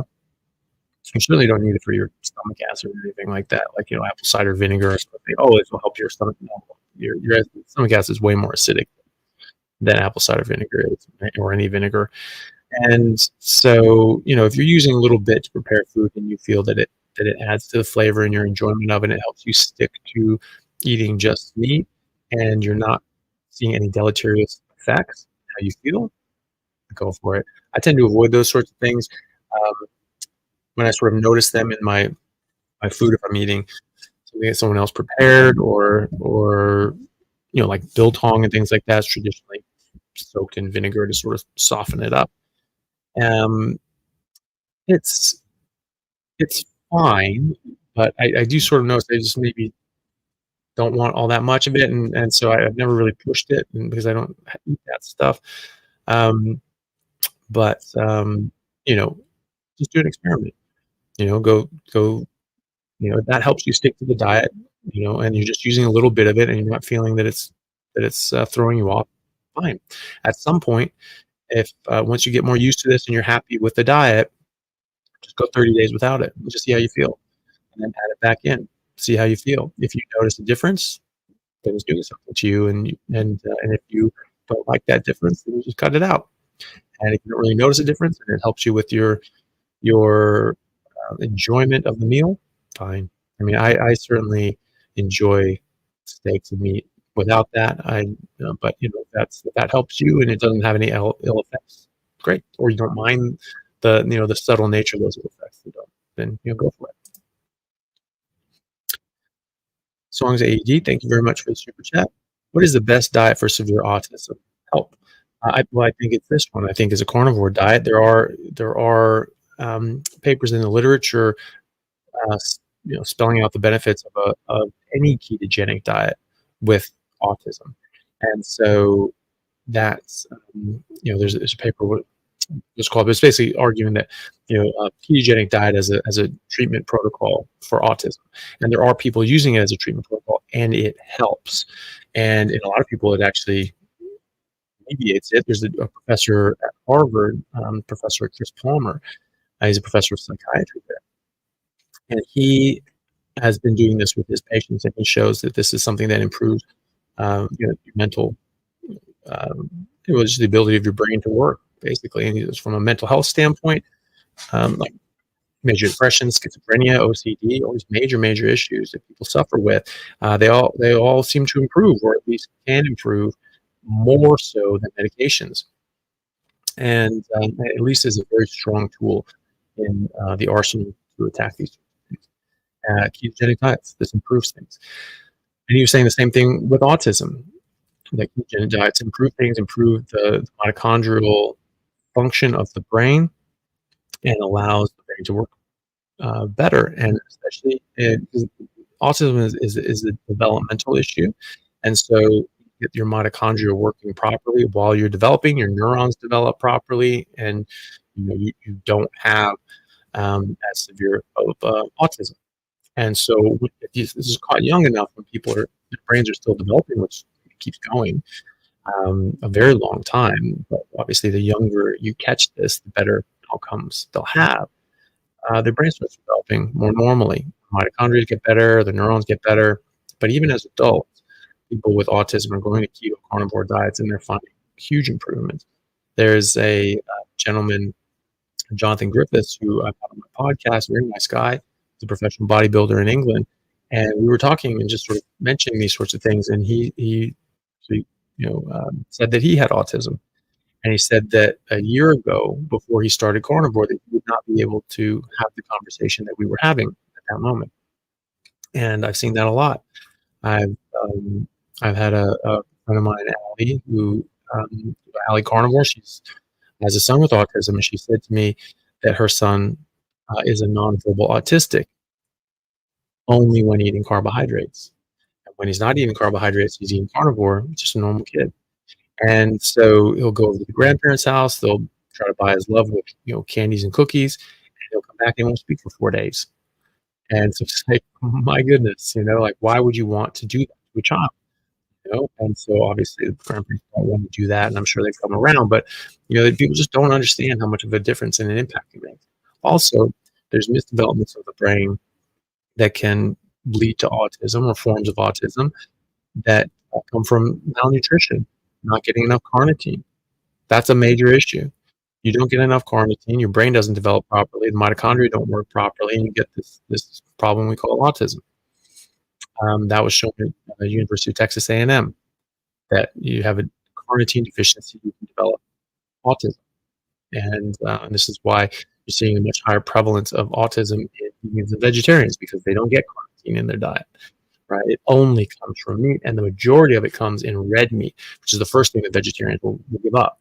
And so if their kids aren't able to make really any carnitine, then even some meat products is just not going to be enough. And they're going to suffer for it. And then vegans obviously cut out all animal products because they've been told that this is the right thing to do, and they believe it. And we can't blame them for being misled. We can blame them for their actions on others, but just buying into something because someone was very convincing is that can happen to anybody. And so they can really damage their kids because they're not getting any carnitine. And so even if they have a mild deficiency in carnitine, or the ability to make carnitine, which 30% of people do have, only 70% of people make enough carnitine, and actually more carnitine is beneficial. So a third of the population needs carnitine from their diet, has to have it, right? And some need more than others. So that's what I would do. Best diet for severe autism is the best diet for human beings in general, which is a high-fat carnivore diet, and excluding everything else. It's not just enough to eat more meat. That's a good first step.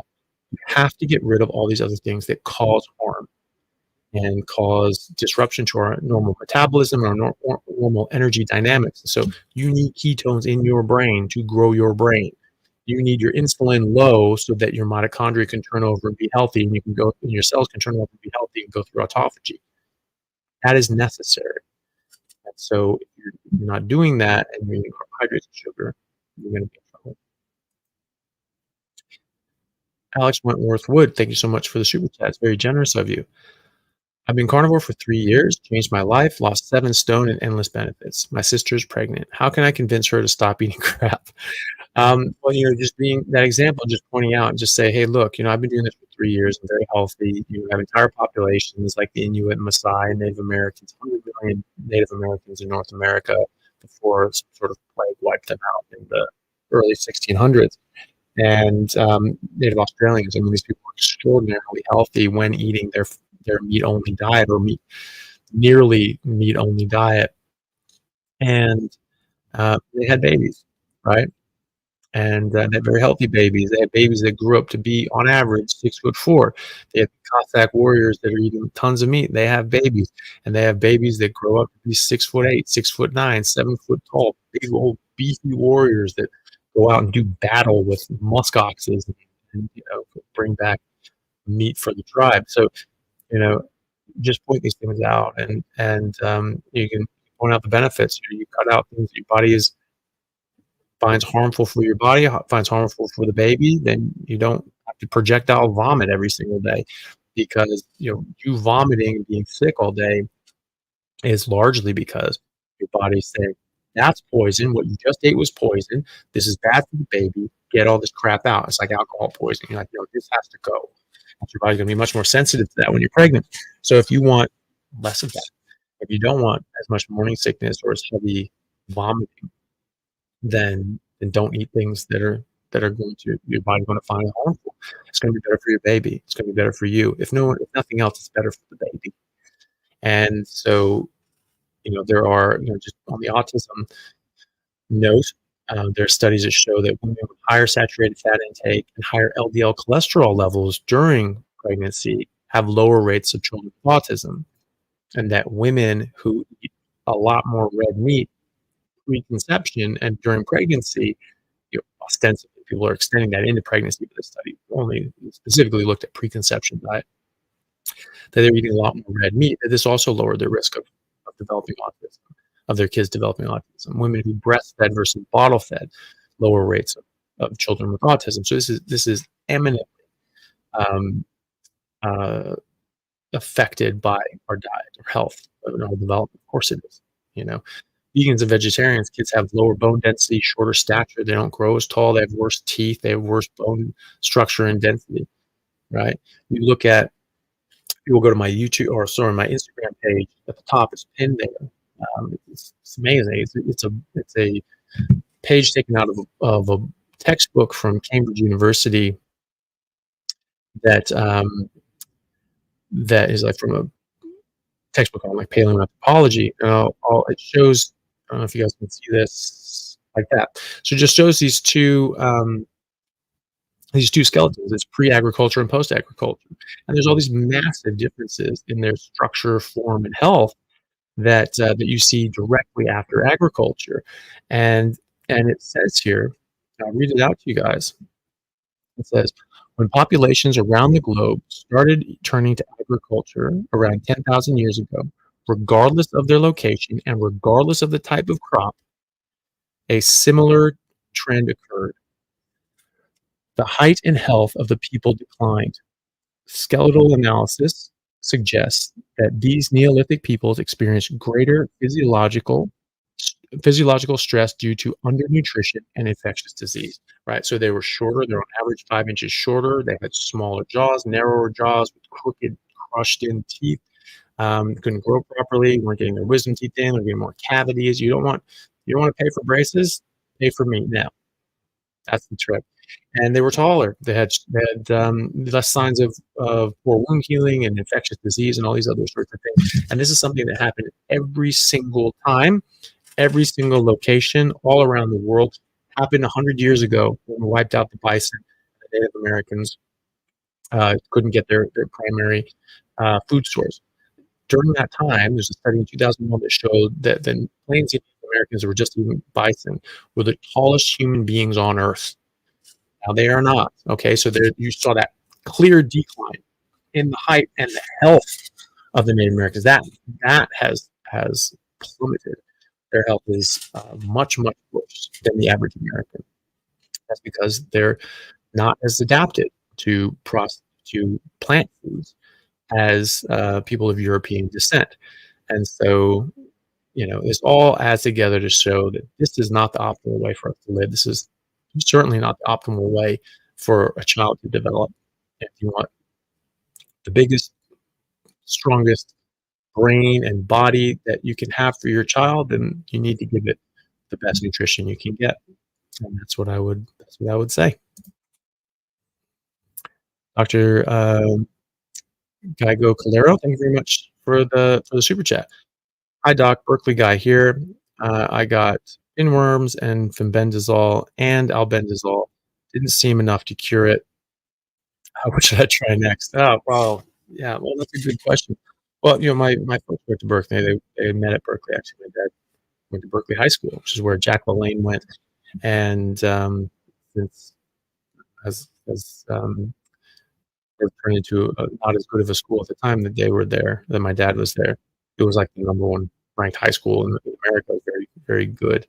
Um, but yeah, and then he was at the Lawrence Livermore Radiation Laboratory, and my dad was a physicist there, working with Dr. Louis Alvarez. And but yeah, so well, that's a good question. I mean, I'm not an infectious disease guy, but I mean, fenbendazole, albendazole, uh, would generally be, from my understanding of that, from my time in the tropics and things like that. I mean, that would be what you would use. Um, I think it's probably time to see an infectious disease doctor, tropical medicine doctor, and parasitologist, someone who specializes in that, because obviously that's a unique case that is very stubborn and resistant. So you'll need to get sort of expert guidance there on what sort of the third level medications on that. If you're not carnivore, I'd go carnivore, but I believe you are. But that's obviously just going to help your immune system. But like we were talking about earlier, if you have a parasite infection, it's not shifting. Getting appropriate help. So I would see a specialist about that. Sorry, I don't know what the next stage is for parasitic infections that fail first line of treatment. Sorry about that. AJ Rockatansky, thank you very much for the super chat. Do you have any opinion on collagen as a supplement? As a carnivore, I only supplement electrolytes because my body gives me the signs. As I'm dropping weight, I might want to start prepping. Well, just as long as you're eating enough, and as long as you're just eating fatty meat until it stops tasting good, you should be fine. You get plenty of collagen. If there's a specific reason that you think you need more collagen, make bone broth, things like that. Slow cooked meat on the bone that has connective tissue, cartilaginous tissue, connective tissue that will break down and soften, and that you can eat and your body can digest and absorb much more easily. But generally, you'll get tons and tons and tons of collagen in just eating normal meat. And so you wouldn't have to do that. But if you do, that's what you do. I don't think you need to take a supplement. I don't think you need to take a powdered anything. You just get everything from what you eat, and there are ways of extracting more collagen out of it, like making bone broth and eating bone marrow. Even it's delicious. Abel, thank you very much for the super chat. Hi, Dr. Chaffee. What kind of grasses cow must eat to make them ideal, or does it not matter? Also, do you buy the entire animal, part of the animal, trying to get it in bulk for cheaper per pound? God bless. Well, thank you very much. So, there are specific grasses that cows eat. I don't know all of them, but they can eat sort of different things, and they know what to do. They eat what they want, and as long as they're being sort of moved around paddocks and on the fresh grasses and things like that, then they'll eat the things that they know are good for them, smell right to them, taste right to them, and so that's fine. There are different grasses than other things eat, such as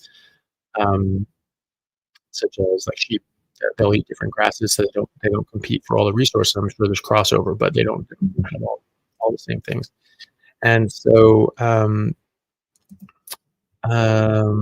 yeah, but basically, the cows know, and the main thing is just try not to get ones that are just being fed a bunch of soy and garbage like that. If you can get grass-fed and finished cows, then that's fine. If that's big, nice, deep yellow fat, that's even better. And when I'm in America, I bought the whole animal. I haven't really had the capacity or the ability to buy a whole animal over in Perth because It was just more difficult. You had to sort of get things set up in a certain way. And here you can just call a rancher and just say, "Hey, I want to buy a cow. What price can you do for me with butcher and freezing fees included?" And they'll give you a price. And then you go and talk to someone else and say, "Okay, what can you do?" And then you do just grass fed and finished and this and the other. So I ended up getting a 10-year-old cow that was delicious. It was the best tasting meat I've ever had in my life. And the fat was just deep, deep yellow. And I felt supercharged because I was just teeming with energy and life. And we bought the whole cow, and that was much cheaper. It was so much cheaper. It's like $1.75 a pound. It was crazy for an entire animal. And so that was great. And I haven't been able to do that in Australia, but yeah, you can definitely do that. And if you buy the whole cow, that's great. You're gonna have a lot of ground beef. You're gonna have a lot of roasts. Just make sure that they keep every scrap of fat and either keep it on the steak, keep it on the roast, or if they do trim it off, put it in the ground beef. You want all the fat. Don't let them throw it away. They will, because that's the normal thing. That's just how it is. That's the market. People don't want fatty meat because they think it's bad for them. It's not bad for you. Tell them to keep the damn fat. Um, and yeah, so that's what you should do. Yeah, I mean, definitely you can get better quality meat, much higher quality meat at a much better price, but you're just not having steaks every day. You're gonna run out of steaks pretty early on because most people eat the steaks and like the steaks. So you get used to slow cooking things and doing roasts, which are also great. You just need to know how to make them. And ground beef, there'll be a lot of it is going to be ground beef, and but that's still good too, as long as you cook it right. Brendan Waller, thank you very much for the super chat. Very generous of you. I wanted to say thank you. Your YouTube videos are what got me started on carnivore. It changed my life. A1C is now normal. Snoring is gone. Mood has changed. Blood pressure is down. Acne is gone. Weight is down. Thank you. Well, thank you. I think that's absolutely amazing. I think it's great that people like yourself just are willing to be open-minded enough to try something new and go against everything that we've been told. And then you just look at it and just go, wow, look at that. Everything I've been told was a lie. I didn't gain weight. I didn't get worse. I didn't get diabetes. All these people have this stupid What the Health documentary. That was the dumbest propaganda I've ever seen. Worst thing, game changers. It's hard to say. That was just awful. But What the Health was dreadful.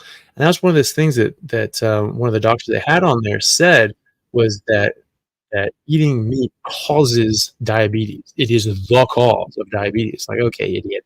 There are plenty of vegans and vegetarians that have diabetes. So, like, explain that one and get diabetes on a vegan vegetarian diet. So that's dumb. And and so just showing, you know, you know the the veracity of the claims, but the fact that you were brave enough to go against the doctrine and what's been shoved down our throats for 50 years, I think is incredible. And I think it's well deserved that you got these benefits because you took the chance and you ended up looking at it and saying, okay, look, this makes sense. Um, you can make your own decisions. People say like, no, no, an expert has to tell you what to do. No, experts are there to give advice so that you can run your own life. You get to run your own life. You should run your own life. If someone else is running your life, they pay no price for being wrong. They tell you to do the wrong thing, and you are the only one who's going to suffer for that. So they've been trying to infantilize the population. They've been trying to dumb down the population so that no one can live their life on their own. They have to just be whole. Just have to like, oh, what does the government say? What does it say? How do I live? How do I live? That's stupid, And they're trying to do that to, for whatever reason, but they are doing it, and it's wrong, And they don't pay any price for being wrong. And so you took that chance. You went against that, which is really hard to do, and you took the risk and got the reward. And I'm really proud of you. So good job. Sunflower, thank you so much for the super chat. How much meat should my husband with Parkinson's eat, considered his digestive problems due to Parkinson's? I still think you should just eat fatty meat until it stops tasting good. It may be that he just needs to split things up a bit more. Often people with Parkinson's will get constipation, and slow down the motility of their gut as well. You need to eat enough fat. You need to eat a lot more fat. As long as you're eating enough fat, that'll stay soft. And so even if it's very slow to transit and to get out, it will never desiccate more than it already is. Fat repels water, so it's already dehydrated. And so as long as there's enough fat in there, that'll keep the stool soft, and that will keep things moving. Even if it's only once a week, it's still going to be soft. If he's getting dry, hard, difficult to pass stools, a lot more fat, a lot more fat. And that's what I would do. Eat fatty meat until it stops tasting good. Eat enough fat so that it doesn't get dry, hard, constipated stools. And good luck to him. I wish him the best. But again, very important to eat enough. It's so easy to undereat, especially when we have something like Parkinson's. You can just get into this rut. We're just eating less and less and less, and you just get used to that's how I eat, and you just waste away and waste away and waste away, and that's not what you want. You want to go the opposite way. You want to put on muscle and regain health. So hopefully you're able to do that with him. Okay, so this would be the last question, and we're landing on a good one. So it's a great place to finish up. Bishop's Deep Learning, thank you so much for the super chat. Did you ever eat seal blubber? No, but I would love to. That would be awesome. That would be sort of a dream trip to go up and live with the Inuit up in the deep north, and try to get in with a group or tribe that are still living in a more natural way. I think they've got snowmobiles now to go look for their seals. They're not just trekking out for days and days on foot, but and the lifestyle is a bit differently, but there are still people that are at least still living in that traditional fashion where they are still hunting and eating mostly meat. And I would love to get out there and stay with them for a while. Who knows? If someone here has a connection on that, let me know. I would love to see it. I'd love to do that. But if I had the chance, I would absolutely eat seal blubber, 100%. I've eaten the blubbers, cow blubber, sheep blubber, pig blubber, and chicken fat. But I've eaten the other ones raw, and so it's something that I would absolutely try if I had the chance, or when I get the chance. Okay. All right, everyone. I think I will wrap there. I've been going for 3.5 hours, so I think that's a good time to stop.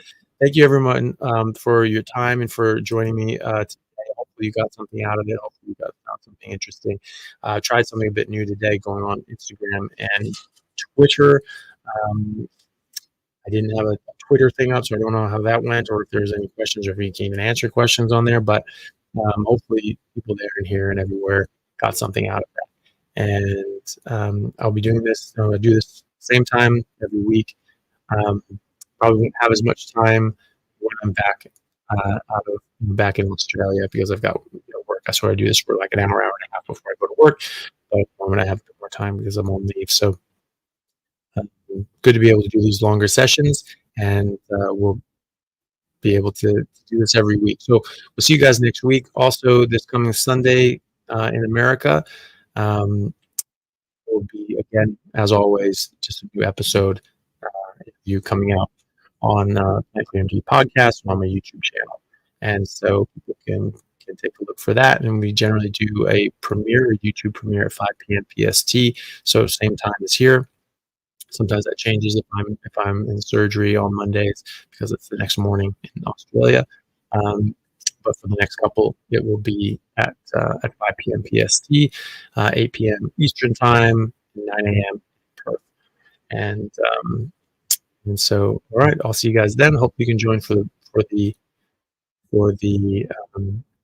premiere, because it's just sort of getting more people there. And the more people that are there, the more people commenting, and liking, and sharing, the higher it drives it up in the algorithm, and it just gets this out to more people, which is great. And so I appreciate it when you guys are out there helping with that. Okay, also coming up on the 1st of the month and the 1st of the year, so happy New Year to everyone. If someone is considering the carnivore diet and hasn't really, sort of doesn't think that they can sort of do it without a bit of support, we do the How to Carnivore group. So it's just howtocarnivore.com, and you can sign up there, and and just get a bit of added support. And we have different sort of classes and resources, and online resources and videos and things like that sort of curated to sort of help you along, different emails that come out, and then the Q&A sessions to try to help people work through different sorts of sticky issues that they may run into when transitioning. So if you want to do that, check that out. And otherwise, I try to keep all the information available for free online, like things like this, and then on my YouTube channel. So people can go there, go to the playlist, getting started on a carnivore diet. And that's sort of my curated list of things that I think are the more important videos to watch on the subject and to get people happy and going and doing well. So you can take a look at that, and if you need a bit of help, there's more help available. Okay. Thank you, everyone. We'll see you next week and see you on Sunday for the premiere. Take care.